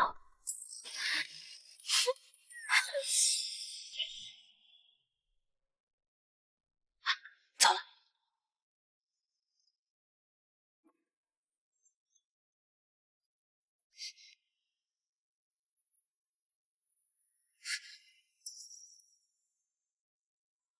爱妃查账辛苦了，可有什么眉目？朕听闻你与那咸福宫的叶贵妃竟然有了颇近。妾身愚钝，那些账册犹如天书，臣妾打理宫外那些生意，全靠叶家旧部的镖局护送。若是再不低声下气的讨好娘娘，这生意哪里做得下去？哦，只是为了生意？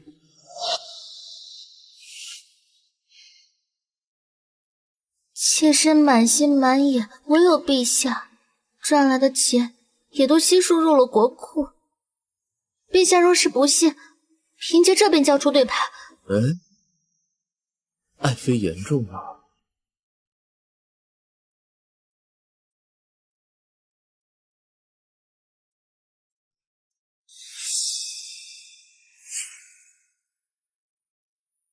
小桃，去给姐姐沏一壶红枣茶，安安神。是。还是羡慕妹妹你呀，哪像我如今夜里睡不了一个整觉，白日里还要操心大皇子读书的事儿。前几日照镜子，我自个儿都吓了一跳，我这眼皮肿得跟核桃似的，眼角也耷拉下来了，怪不得皇上这几个月不往我这边来了。姐姐这是哪里话，就是最近太累了，歇一歇就好了啊。歇不过来了，我们这种生养过的跟你们不一样，底子掏空了，怎么养都养不回来。姐姐打开看看，这是中秋时你送我的那种。中秋时，那时送的是哥宫姐妹人手一份，今天这盒是丹丹送给姐姐的。这是中秋礼盒里的滚眼睛的。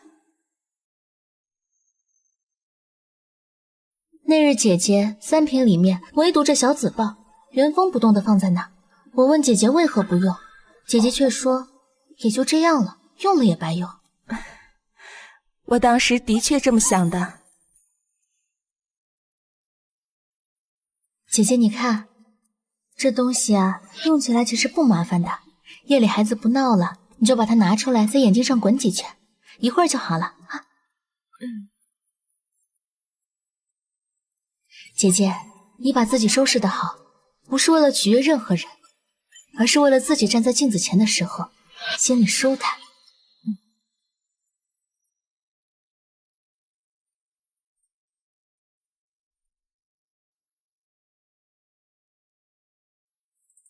清平娘娘可算愿用那个小紫棒了。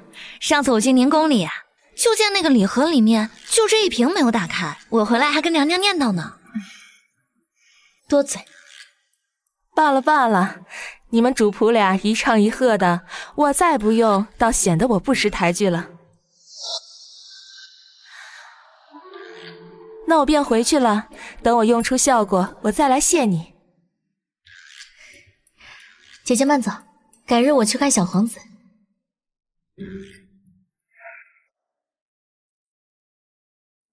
娘娘，那个小紫棒总共就3盒，你怎么就给了他1盒？他用了，自然会跟端妃、德妃说。端妃、德妃也是生养过你，眼睛全都浮肿了，到时候他们来问，还怕我收银子不成？娘娘这是放长线钓大鱼？这叫雪中送炭，锦上添花人人都能做到，但雪中送炭，别人才会记得你的好，记得你的好，往后你们才是一条船上的人。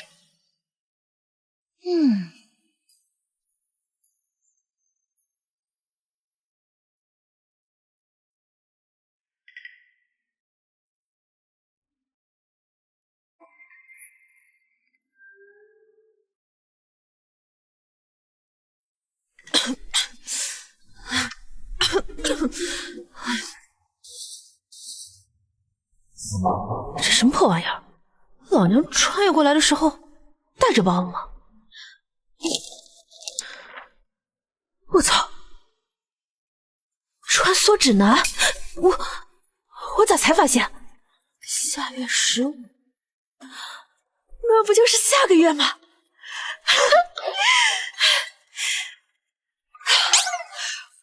我终于能回家了，外卖、奶茶，老娘终于摇出头了。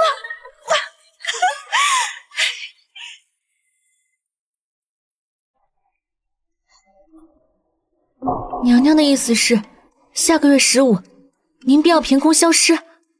对啊，月月，咱们这买卖，我不干了，股份钱都给你。娘娘慎言，如今咱们正走在悬崖边上，你此时抽身，皇上若想借题发挥，说你是被我和叶姐姐所害，这欺君罔上、谋逆作乱的罪名，足以要了我们整个叶刘两家的命啊！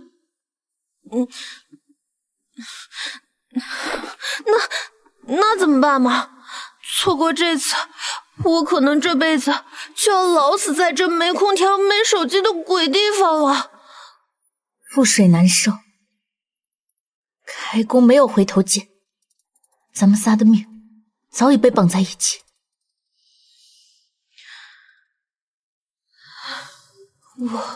我到底该怎么办？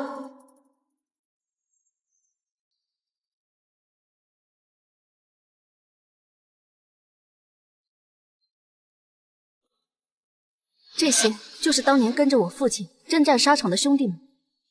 诸位，你们当中有中仆之后，有为国捐躯的英雄，朝堂苛待，连一口饱饭都不给你们。但我给你们钱粮，我给你们安身立命之所。从今以后，你们就是我如月堂商号的暗卫，无任朝廷，只任令牌。若是将来有人犯我商道，断我生路，诸位当如何？杀！杀！杀！启禀皇上，叶贵妃近日向宫外频繁传递密信，不仅联络叶家旧部，而且还与坤宁宫走动频繁。据探子报，他们似乎像是在筹集大量资金。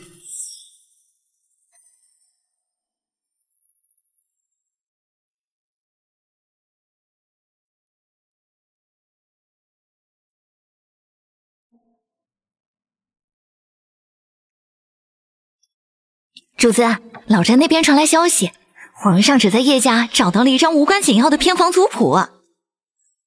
这皇帝果然是急了，传令给暗影，既然他们想看，就让他们看个够。是。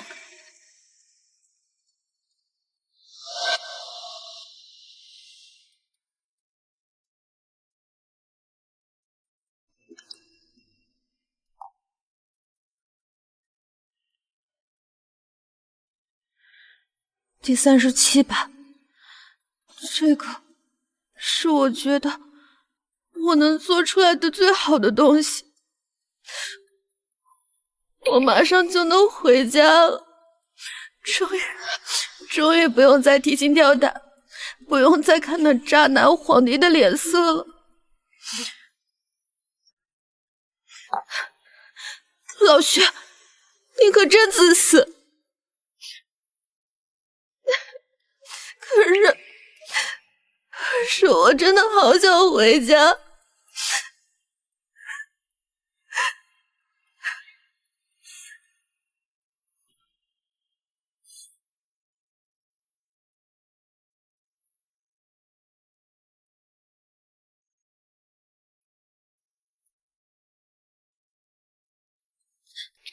啊，坐，不走了。老娘我决定了，干死纪凌云再走。皇后娘娘，你这是何意啊？月月，你不是在招募私兵吗？你的冷兵器怎么能和皇上的正规军打？来，给你看点东西。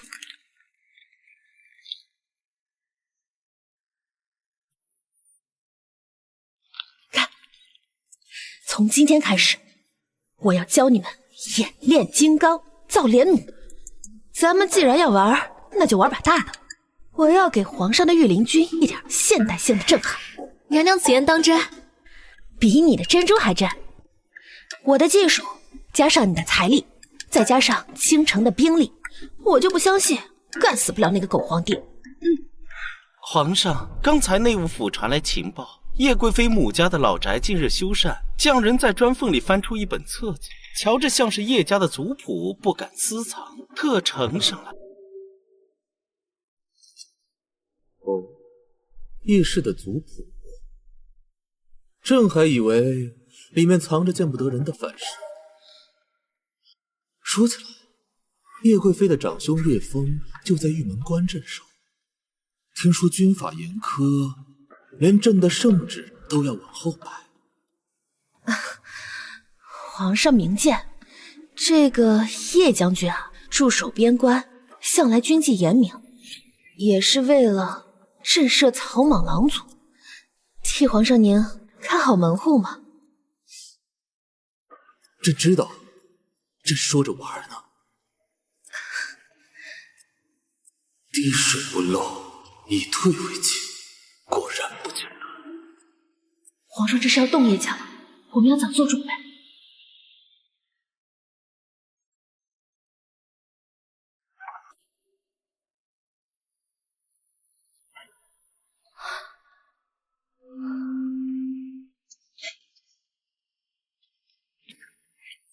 主子你怎么了？纪凌渊已经起杀心了，他刚刚竟然试探我兄长，我猜他下一步的计划一定就是以派遣为由，削夺我兄长兵权，甚至半路截杀他。不行，去研墨。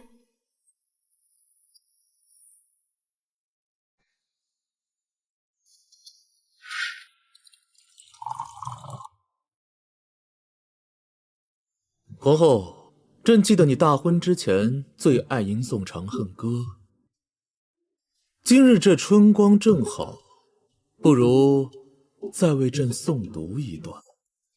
啊，长恨歌？我操！我哪儿背过什么长恨歌啊？我只背过元素周期表啊。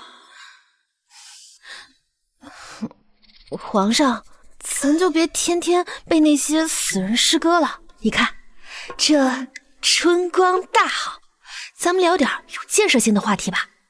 建设性？对啊。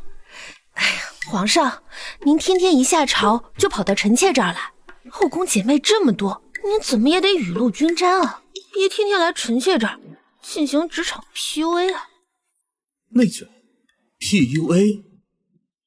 皇后，你说的这些朕怎么一个字都听不懂？就是方言。皇上，臣妾自从大病一场以后，这个脑子就不太清醒。来，那个您喝茶。满嘴胡言乱语，你到底是谁？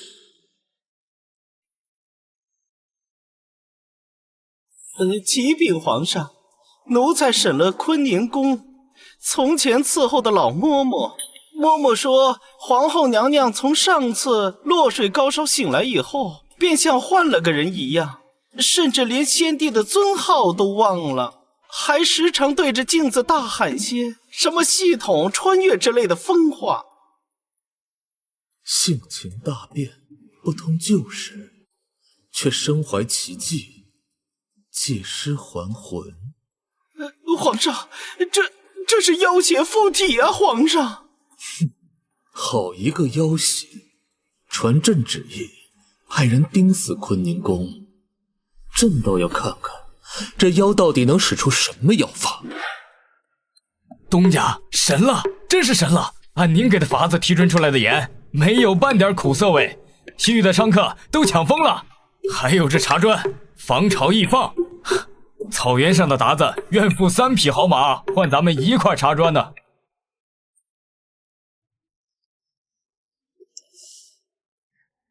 徐皇后的过滤法子，当真是点石成金的聚宝盘。吩咐下去，严查之力继续压低价格，不出3个月，我要垄断整个北方商道。是。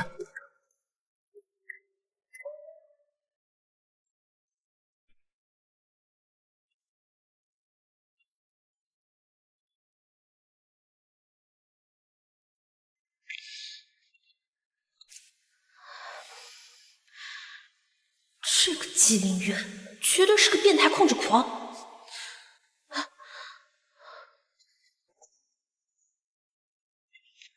月月，叶姐，我想回家，我实在等不了了。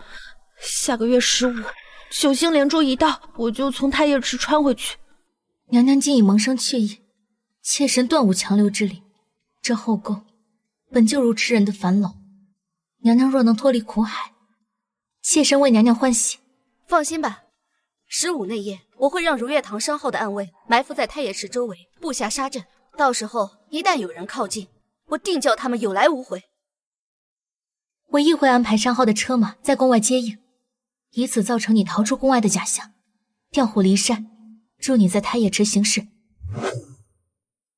坤宁宫那边又在捣鼓些什么？回皇上，暗探来报，皇后娘娘近日总在纸上画些奇奇怪怪的星图，嘴里还念叨着下月15、9星连珠之类的疯话。下月15？皇上，奴才愚钝，不知娘娘打的什么算盘。哼，即刻传钦天监监正觐见。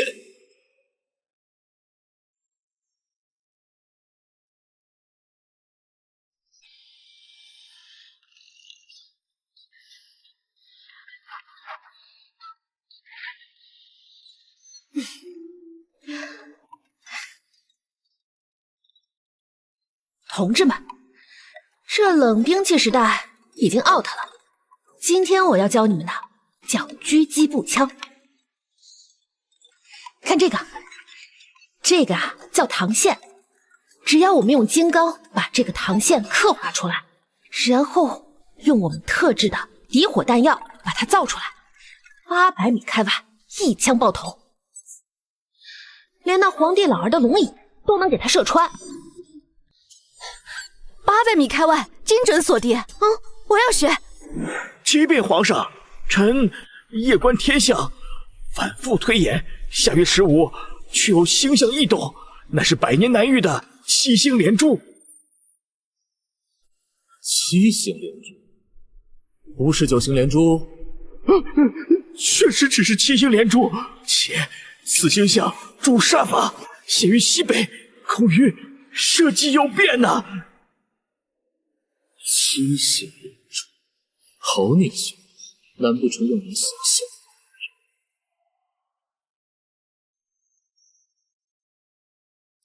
什么你的我的，价高者得，我出100两白银。100两，你也太小瞧这东西了。你快放手，我出120两。你就是出200两也没有用，这么好的东西，你有钱也不见得能买得到吧？听见了，咱们如月堂的名声在后宫里可算是扎根了。不止后宫，前几日啊，我听徐姐姐说了，上个月卖了3000只，断货了半个月，好多京城贵妇都托人来宫里问什么时候能补上货。3000多只，那帮商贩不得乐疯了？乐是乐，但徐姐姐说了，价钱不能涨，好用的东西大多数人都用得起，这才是如月堂的立身之本。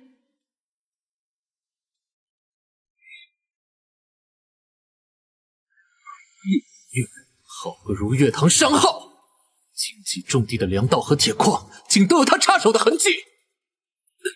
属下长明，刘家近日频繁招募退役老兵和流民，恐有私蓄不取之嫌。传朕密令，出动詹甘楚天子号杀手，掘地3尺查理如月的底细。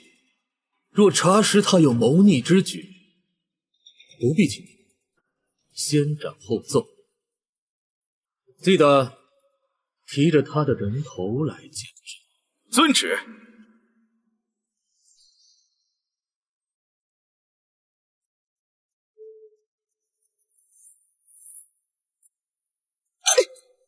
这狗皇帝，他竟然暗中调遣玄甲军靠近西北大营，这明显就是不相信我父亲，他防着我叶家旧部造反呢。不行，我得赶紧传信去边关。叶姐姐莫急，虽说皇上调了玄甲兵，但他却不知道京城周边的9门巡防营也有30%的将领欠了我们商号的巨额印子钱。他以为手握重兵就能得到实权，可这京城的护卫谁说了算还不一定呢。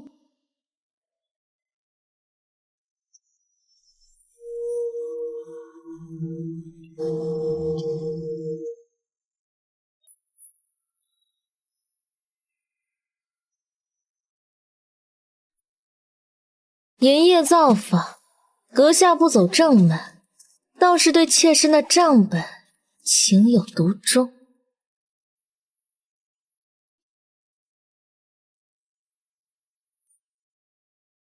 连张敢出天字号的死士都出动了，看来皇上当真是容不下妾身了。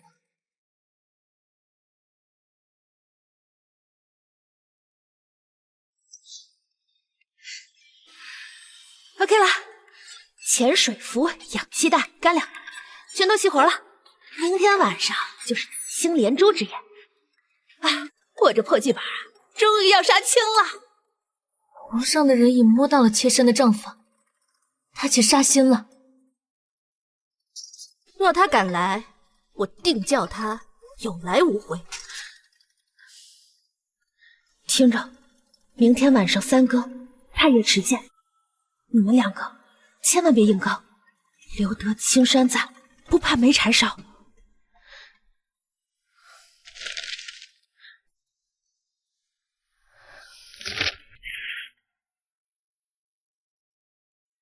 这个技术绝对不能落入暴君手中，要不然倒霉的就是百姓。我是拍拍屁股走了，绝对不能留下祸患。东家，京城内80%的活钱和神臂连弩已全部转移至西山矿场的密库，即便那狗皇帝查抄了商号，也不过是个空壳子。接下来便是他济世江山的崩塌之时。走，跟我去找皇后娘娘，送她最后一程。是。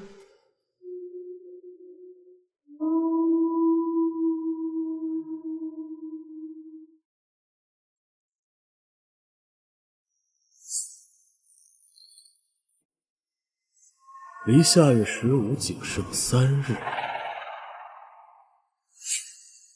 传朕旨意，即刻起全面封锁六都，哪怕是一只苍蝇，也别想飞出这紫禁城半步。这批连弩，皆是研究院日夜赶制的应急之物，箭头上涂满了10倍剂量的麻沸散。今夜子时前，你务必分发给潜伏在太液池周边的所有暗卫。少主放心，兄弟们已化整为零，按计划摸进去了。15之夜，以皇后娘娘落水为号，无论宫中如何大乱，尔等的首要任务便是护送皇后娘娘借水遁离去。若遇禁军死死阻拦，神挡杀神，佛挡杀佛。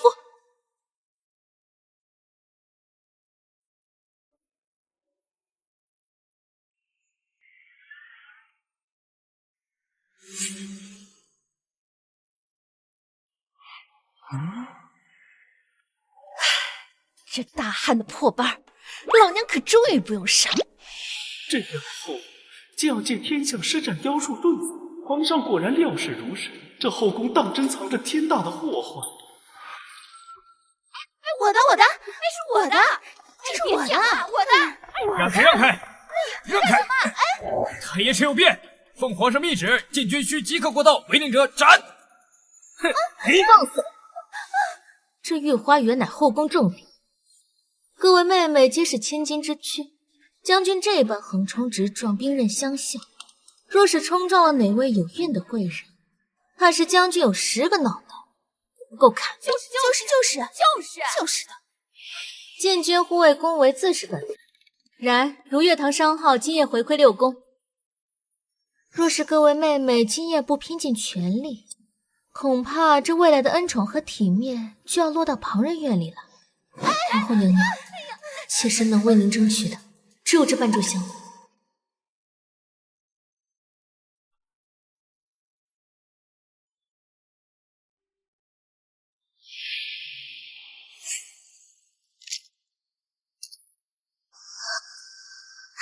再见了，大汉！我的空调、WiFi， 我的西瓜，我来了！1、2、3、4、5、6、7，8和9呢？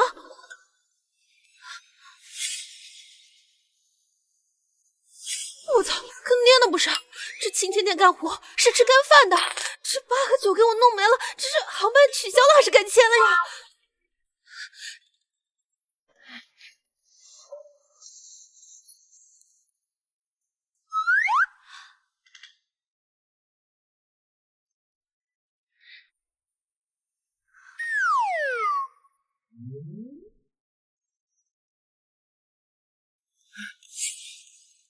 快，顺着暗道去告诉皇上，徐氏果真要施展妖术，但天象有变，他被困住了。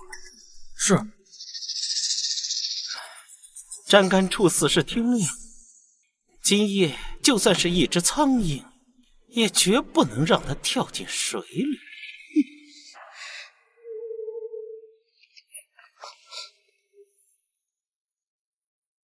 皇后，夜深露重，你现在这身装扮是要抛下朕去往何处？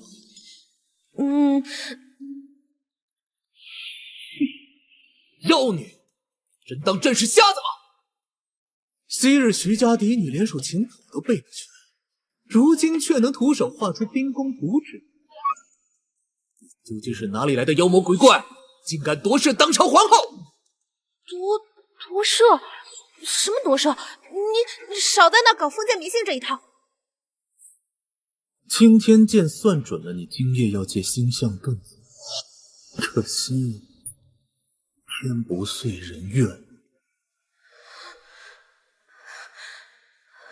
完犊子了！叶姐、月月，你们在哪儿？救命啊！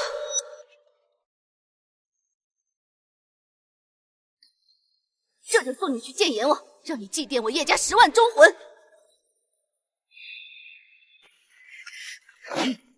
皇上有旨，任何人不得靠近太液池。刘主子请回。本宫奉太后懿旨协理六宫，今夜太液池突发异状，本宫理应查明。区区一个校尉也敢拦本宫的路？卑职只听从皇上调遣。若主子执迷不悟，休怪卑职刀枪无眼。刀枪无眼，好一个刀枪无眼！今夜敢拦我者，便是乱臣贼子！放箭！叶姐姐，撑住，妾身这边来。禁卫军听令，将这妖女给朕拿下，挑断手脚筋，严加看管。不要啊！去死吧！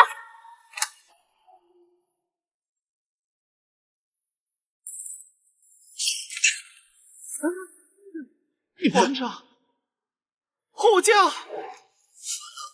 全反了，给朕搜！住手！陛下不可！今夜七星连珠，本就是天下莫测之事，一人惊扰上苍，陛下若再执意大开杀戒，恐遭天谴反噬。好你个柳如月，竟与那徐氏沆瀣一气，如今又编出这种装神弄鬼的戏码。来人，把这2个乱党给朕通通拿下！慢着！皇上明察，臣妾刚刚在太液池外围巡视的时候，发现苏公公这老烟狗竟然在干鬼鬼祟祟的事。这是从他的住宅处搜出来的一封密信，他竟然和3皇子暗中勾结，并且还私造妖器，企图借天象之夜行刺陛下，然后嫁祸给皇后娘娘。奴才冤枉啊，皇上！奴才对你忠心耿耿啊！冤枉！这密函上分明盖着3皇子的私印，还有这妖器上还残留着火药味。你这个老烟鬼，死有余辜！你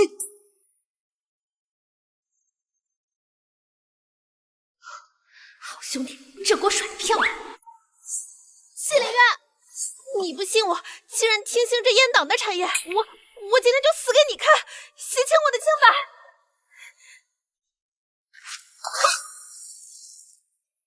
娘娘落水了，快救人！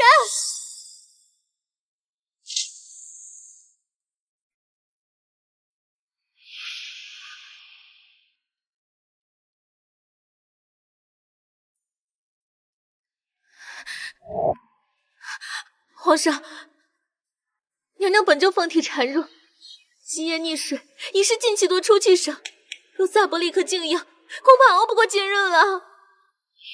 这已经太巧了，但这3个女人当真有这般通天的手段，先稳住局面再说。来人，将这狗奴才拉下去严加审问。至于皇后，皇上，准许她出宫闭门静养，没有朕的旨意，任何人不得探视。哼！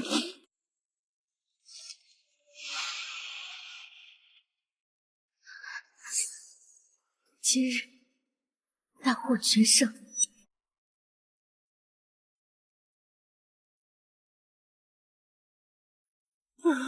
皇上，奴才真的是被冤枉的。冤不冤不重要，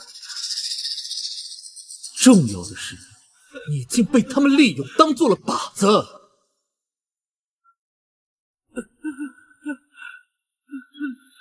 再去给朕搜坤宁宫、刘府、叶府，就算掘地3尺，也要找出铁证。是。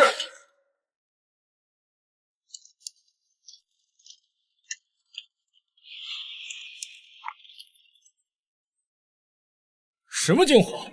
不过是一些哄女人的玩意儿。将军搜也搜了，砸也砸了，若没有找到想要的东西，不知这坤宁宫的损失该算在谁的头上。若碰坏了哪件御赐之物，那可是抄家灭族的罪。刘主子莫要规矩压人，卑职也是奉旨办事。找到了，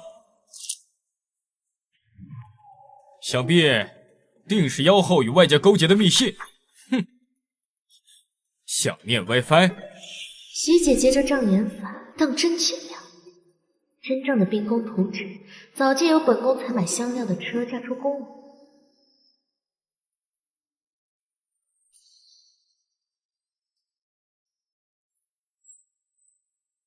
陛下，如今国库连年亏空，西北边关将士已有3月未发军饷，臣恳请陛下彻查国库，公开账目，以安天下。国库重地，岂是尔等说查便查的？恳请陛下公开账目。一个逼宫发难。好，既然众爱卿要看，明日早朝，朕便让你们一个个看得清清楚楚。边关粮饷，朕已如数拨。国库盈余虽少，却比你。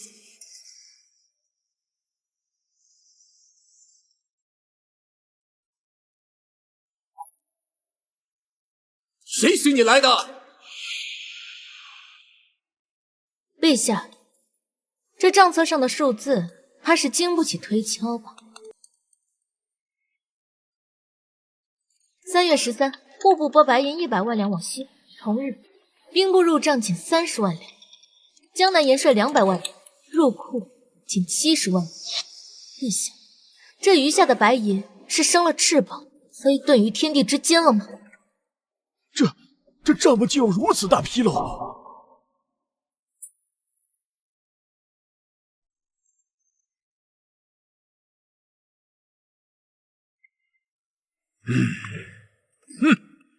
好一个欺世盗名的数字！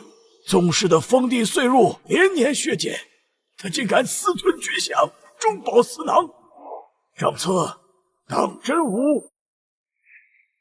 王爷明鉴，铁证如山。陛下如今暴行逆施，若再纵容其挥霍无度，则大汉100年之基业将毁于一旦。妾身与贵妃姐姐愿全力辅佐宗室，正本清源。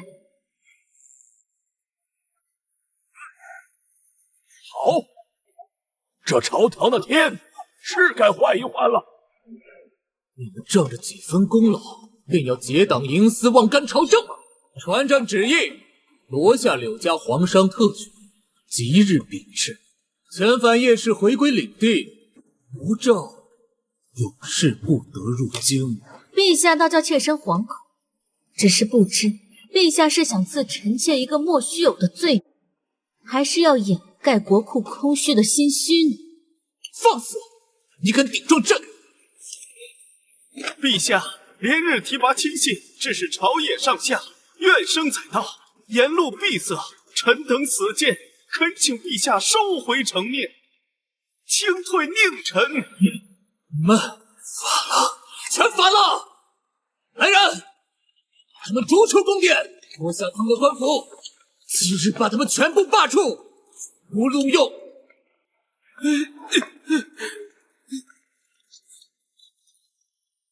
自毁长城，陛下这威严，今日算是彻底造反。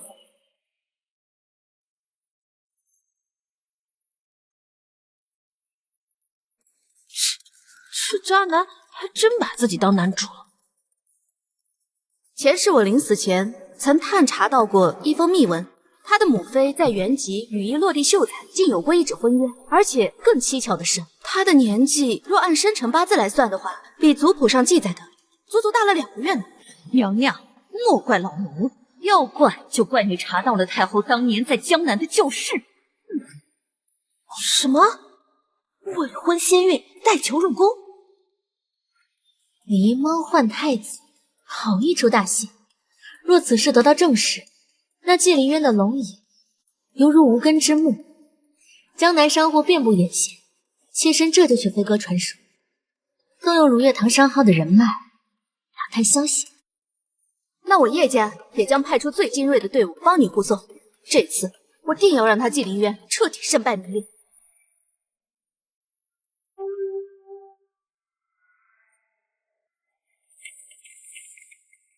哎，知道的太多了，只能怪你命短，受死吧！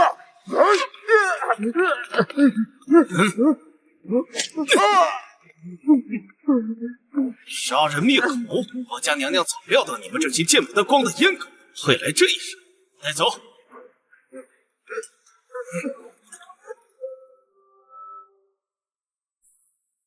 皇上，这个杀手已经招供了，他乃内廷死士。敢问皇上，那个老秀才手里到底有什么见不得人的东西，竟惹得皇上如此大动干戈？难不成这件事牵扯到皇家机密，涉及到皇室血脉？什么？皇室血脉？难道陛下并非先帝血脉？水亲王，你敢在金銮殿上信口雌黄，是想谋反吗？陛下，这是那秀才交出的当年与太后的定情信物及生辰庚帖。若陛下行得正，坐得端，何惧内务府来对证呢？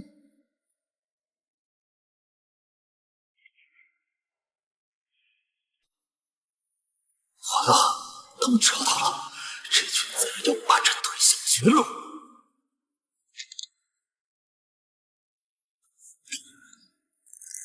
放肆！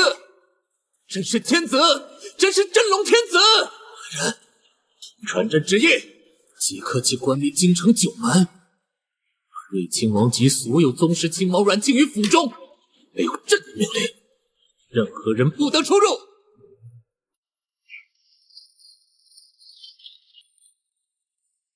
朝廷无道，蒙蔽天机，即刻起传本宫令，京城所有商铺、粮行、布庄，即刻全面罢工。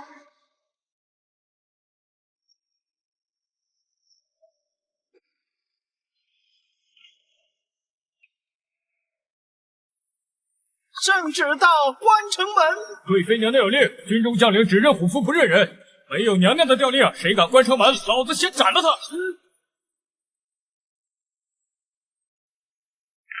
嘿，娘娘，将那暗桩传回绝密，既是母妃原籍族谱，连同当年接生稳婆的亲笔血书，皆在此处。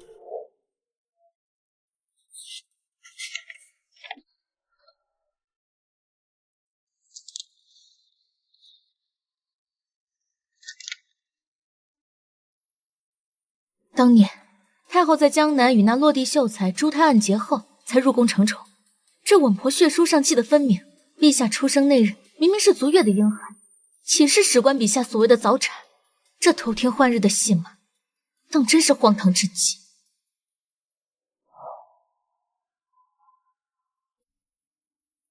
姐姐，眼睛酸了？我这盯了半天，我这眼珠子都要瞪出来了。不过啊，幸亏带了这个。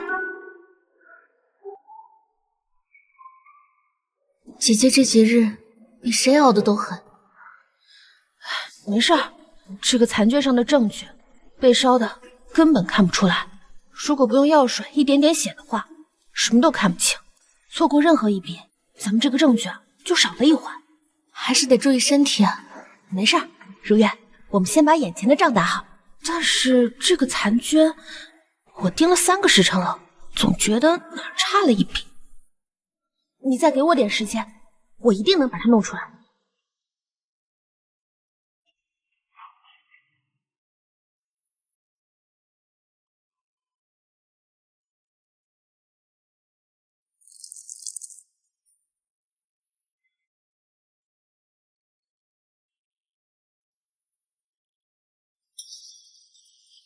出来了。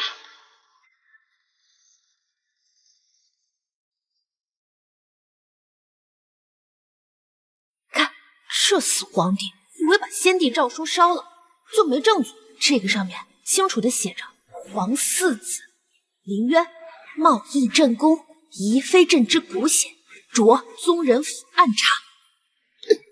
这个狗皇帝，篡位弑父，图我叶家满门。纪凌渊，你的好日子也该到头了。既然证据确凿，那就不用再与他虚与委蛇。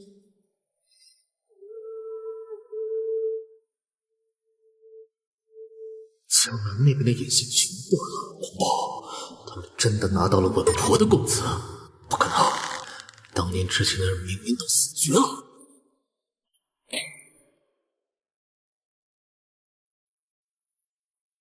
贱人，谁给你们的胆子夜闯养心殿？侍卫呢？来人，来人呐！陛下莫要白费力气了，殿外的侍卫恐怕已经睡着了。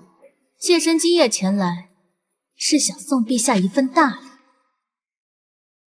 陛下，你身上流着的根本不是先帝的血。假的，这都是你伪造的！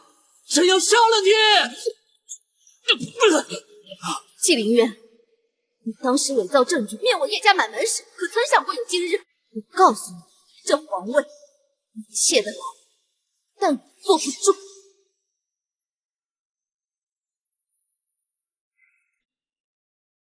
人证物证俱在，龙椅上坐着的根本不是先帝骨血，乃是齐天王帝久战鹊巢的野种。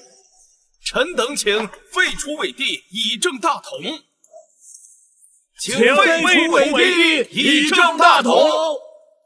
放肆！朕乃真命天子，这群逆贼欲行谋逆之举，御林军何在？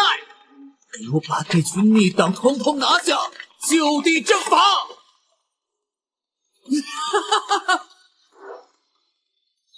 看好了，军权在朕的手上，顺我者昌，逆我者亡。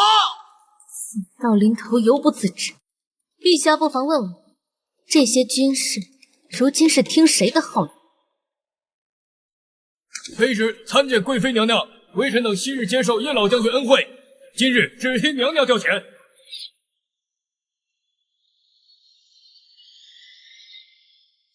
哎呦喂，你这光杆司令在这演什么霸道帝王呢？纪凌渊，你的那些党羽昨夜已被我尽数除尽，今日皇宫内外无一人再可帮你。来人，给我把这罪人押入冷宫，包去龙袍。放开，放开朕！朕是皇帝，不能这么对朕。吴越、叶氏，这左鬼也不会放过你们，这左鬼也不会放过你们。臣可已去，拨云见日，大汉的账牌终于可以重新算一算了。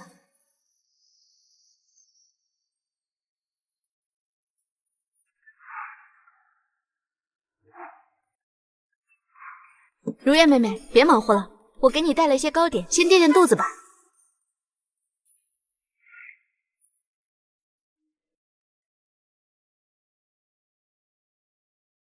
三位娘娘，国不可一日无君。老臣与宗室商定，正式拥立先皇幼帝之嫡孙继承大统，改元永安。如今朝局动荡，还望三位同心扶正。孺子可教，主少国疑。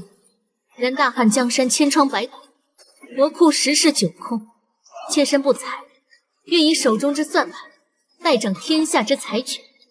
本宫也已派遣本宫的旧部去镇压这人，并且12位也已重新洗牌。若是有人敢在皇帝幼年时兴风作浪，那本宫定不轻饶他。同意同意，只要你们肯按时给我拨科研经费。别说小皇帝了，就是个奶娃娃当皇帝，我也同意。姐姐莫急，待嫔妾把这3年的坏账理清，林闺院的款项1分都少不了你。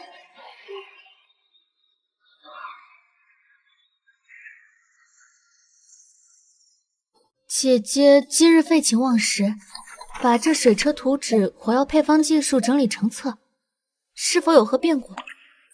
启禀三位娘娘，微臣反复推演，1月之后的15子时，夜空将现九星连珠之大异象，你说什么？这是真的？1个月之后就有9星连珠？千真万确。下去吧。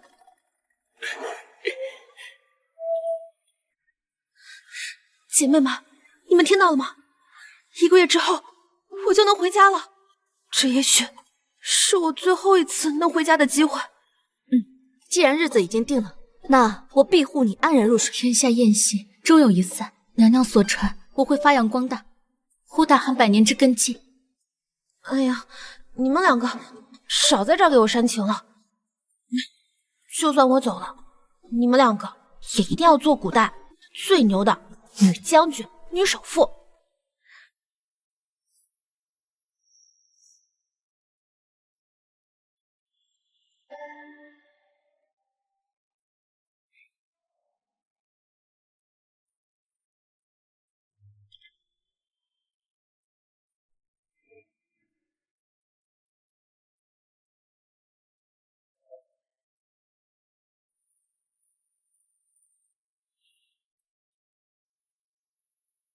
这个是我做的最后2瓶面膜精华，里边还多加了一味桂花香，全世界只有这2瓶。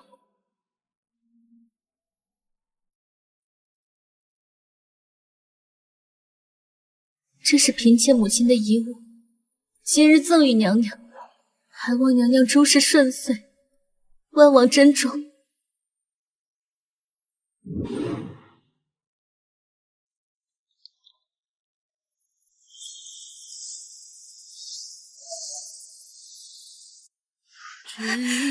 如月，叶子，通道开了，我终于可以回家了。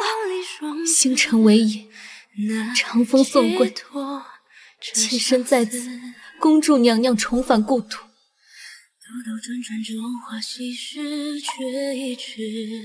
徐青青，你回去之后给我记好了，要是有人敢克扣你的工资，你就用我教你的擒拿手对付他。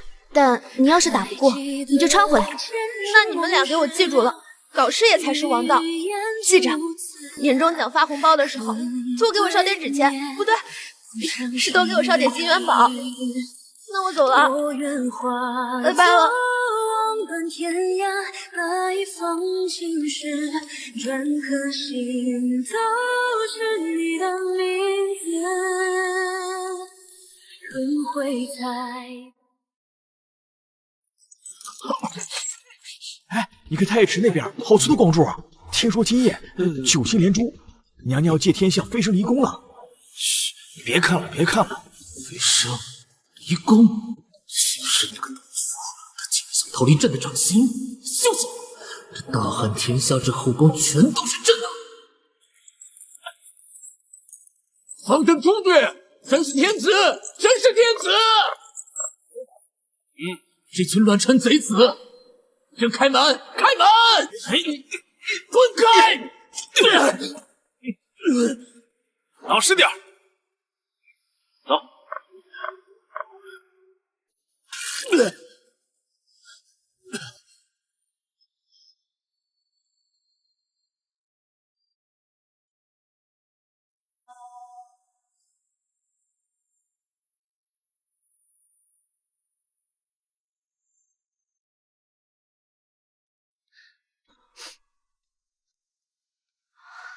他走了，那剩下的这些烂摊子，我们也该把它洗刷干净了。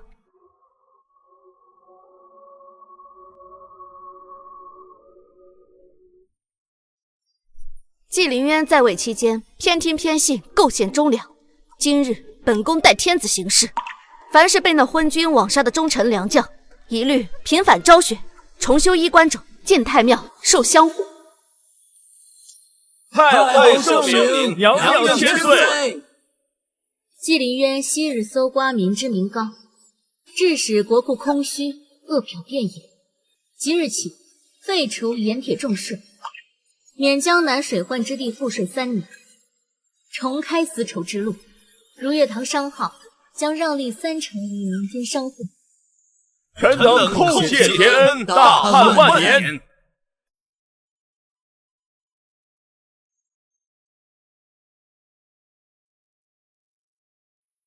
青青，我用了这么久，脸是嫩白了，可你不在，谁陪我一起对镜敷脸呢？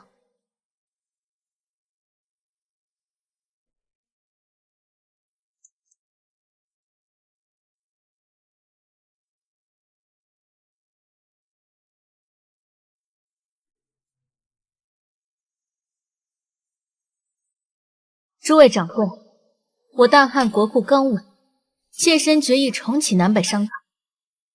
这造玻璃和制胭脂的简易技法，今日便公之于众。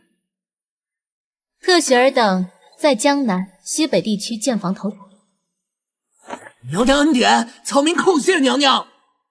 别高兴得太早，这契约上白纸黑字说得清楚，所获之利30%入国库，用作军资和赈灾银，2成用于修缮商路。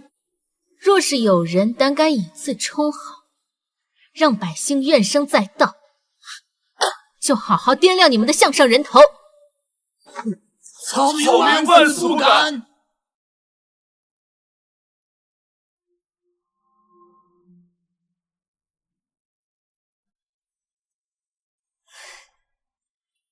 许芊芊，你留下的胡诌，我已让他在整个大汉朝遍地开花。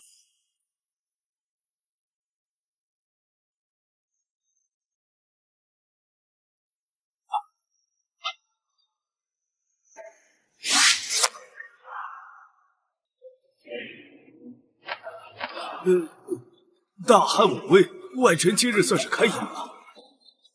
各位，我手中的金刚铁弩，只不过是我大汉兵工部的冰山一角。今日召集各位前来，不为开战，只为结盟。我大汉愿与诸国互通有无，你们的牛马羊皮可尽数更换我大汉国的丝绸、茶叶，还有盐田。但你们其中若是有人想侵害我大汉边境1寸，我叶家军的铁骑绝对会踏平尔等的王帐。娘娘神武，我等愿岁岁朝贡，永结同盟。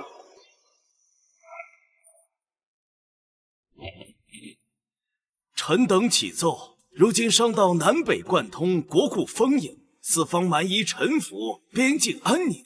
此皆仰赖柳贵人与叶贵妃拨乱反正，力挽狂澜之功。臣等附议。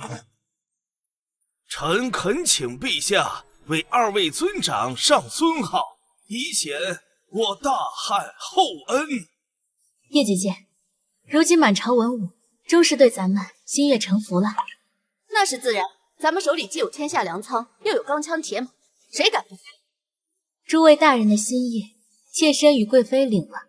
只是这大汉的江山，终究是陛下的江山，妾身等所求，不过是国泰民安，万事太平。陛下且看，这江浙2省的秋赋虽然已经屏障，但这折算银两的火耗却凭空多出了半头，丝毫的账目不清，落到百姓头上，就是一座大山。有尊长教诲的是，朕即刻派钦差彻查江浙火耗之弊，绝不姑息。做皇帝，仁德固然重要，但更需雷霆手段。西北守将李成虽立了战功，但他纵容他的部下抢掠商贾，所以此人居功自傲，不可不用，亦不可重用。是，朕受教了。大汉有2位尊者，实乃朕之幸，天下之幸。我们如月堂的产品主打一个还原你们本来的美。各位姐姐妹妹，你们本身就很美啊！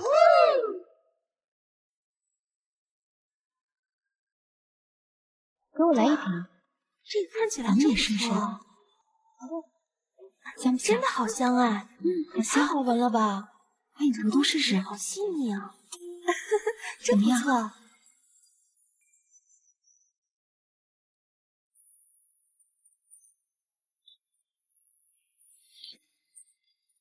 启奏陛下，今国库充盈，四海承平，此皆2位尊长之功。臣等联名上书，恳请陛下破格晋封2位尊长为1字并肩王，总揽朝政，以辅佐我大汉万世基业。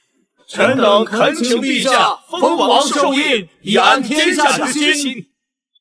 准奏，传朕旨意，柳尊长算无一策，复国裕民，特赐封为锦渊王，赐九流免，掌天下财富。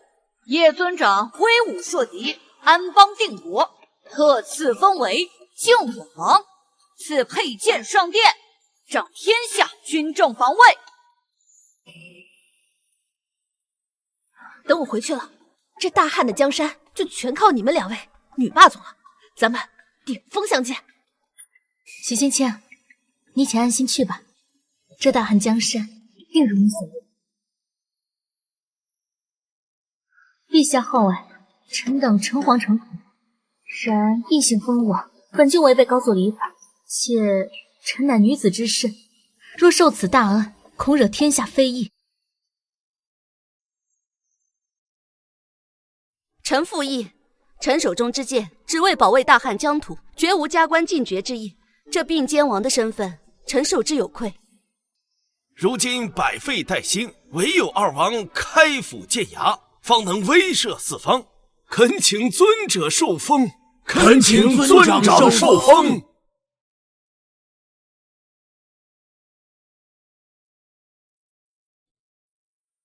两位尊长若再推辞，朕便长跪于此，以谢尊长再造大汉之恩。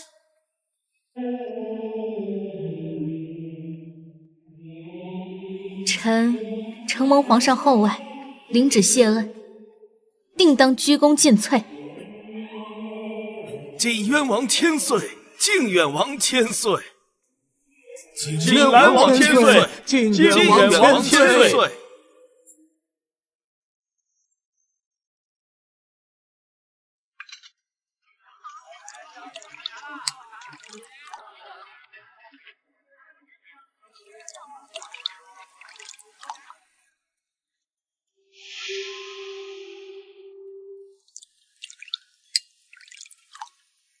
慢些用，署内有御寒的棉衣，一会儿去领一套。锦渊王，活菩萨呀！草民给王爷立长生牌位。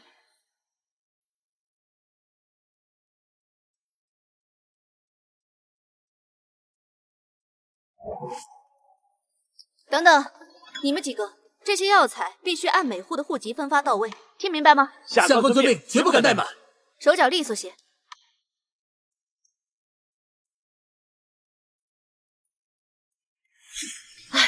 如月、叶子，我跟你们讲，这古代的福利制度简直太落后了。等咱们有钱有权了，我们就建个大型救助站，包吃包住包治病。芊芊，你教我的国民幸福，如今我大汉子民终于体会到了。唉，这开府建衙的第一把火，烧的真是让人心里痛快。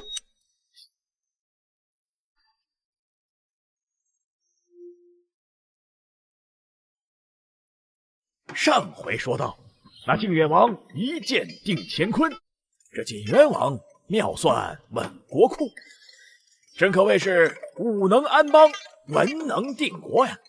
此二人当真是女中尧舜呐！好，可不是嘛！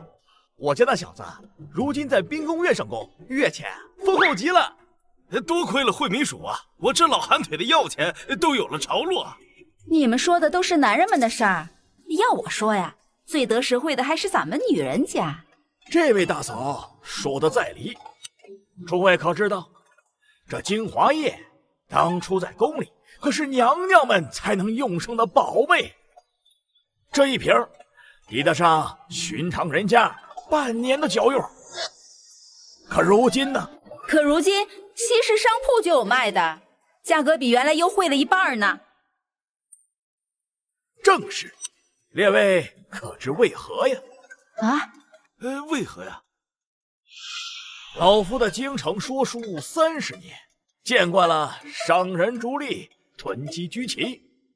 可这一回，几位娘娘刻意把方子改了，用料减了，价钱压了，不为别的，只为让天下的女子，无论富贵贫贱，都能用得起这好东西。好，女中尧舜，这名头可真够响亮的。百姓所求不多，不过是一日三餐，四季衣暖，只要咱们秉公卫国。至于史书如何书写，那就让后人评说吧。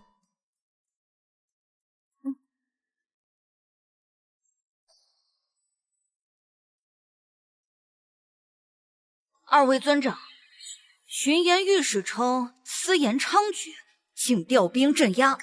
朕本以为若只用兵，恐激起民变，但若不理，又损国库，这该如何是好？陛下，私盐之所以猖獗，正是因为官盐价高且劣，不然百姓为何宁冒杀头之罪，也要购买私盐？因为百姓穷苦，买不起官盐。若要根治，须得降低官盐价格，提高盐质。陛下圣明，若能加以减免赋税，则江南水患便可迎刃而解。好小子，现在有几分帝王的样子了。朕明白了，多谢二位尊长提点。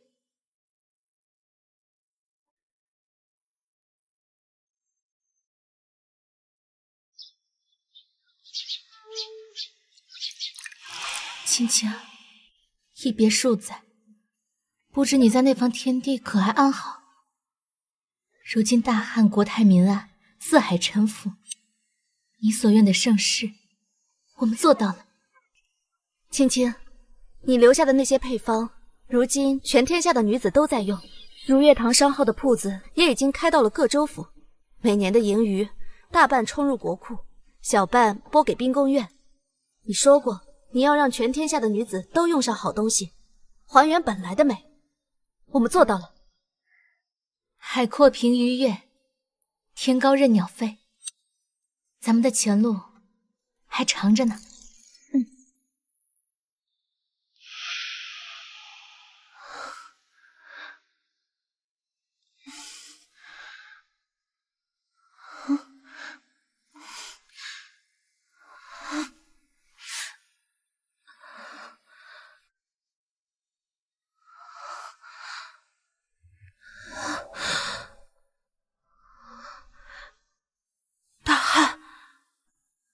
大叶池，如月，叶子，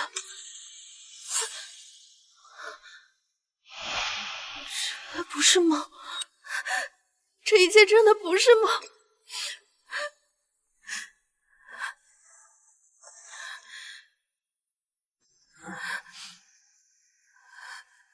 我回来了，带着你们给我的信，回到了属于我的时空。你们现在怎么样了？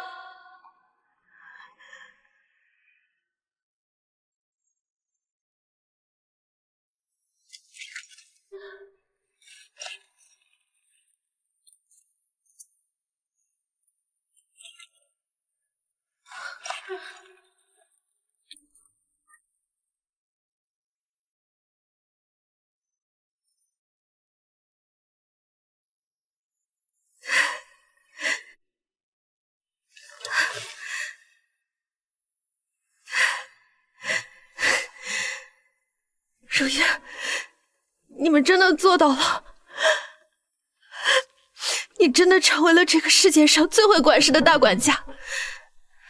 叶子，你打下的疆土，已经在历史上留下了最浓墨重彩的一笔。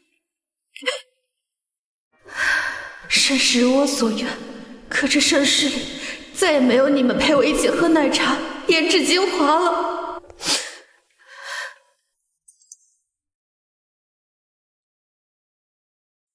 哎，青青啊，下午2点，3楼会议室有个品牌的合作提案，对方指明要你参加。我看了一下资料，挺有意思的。你最近状态也不太好，换个脑子。李总，我先不去了吧。来都来了嘛，对方团队里面有个姑娘，说是你的老熟人，点名要见你。老熟人？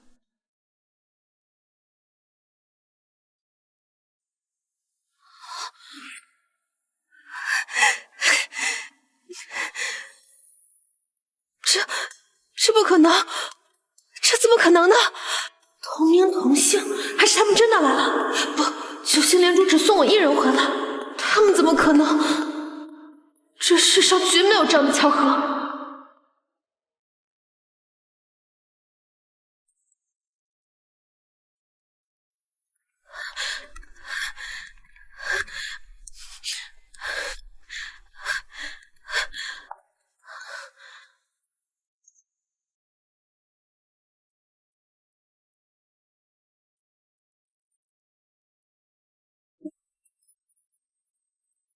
我说许青青啊，你这破地方也太难找了吧？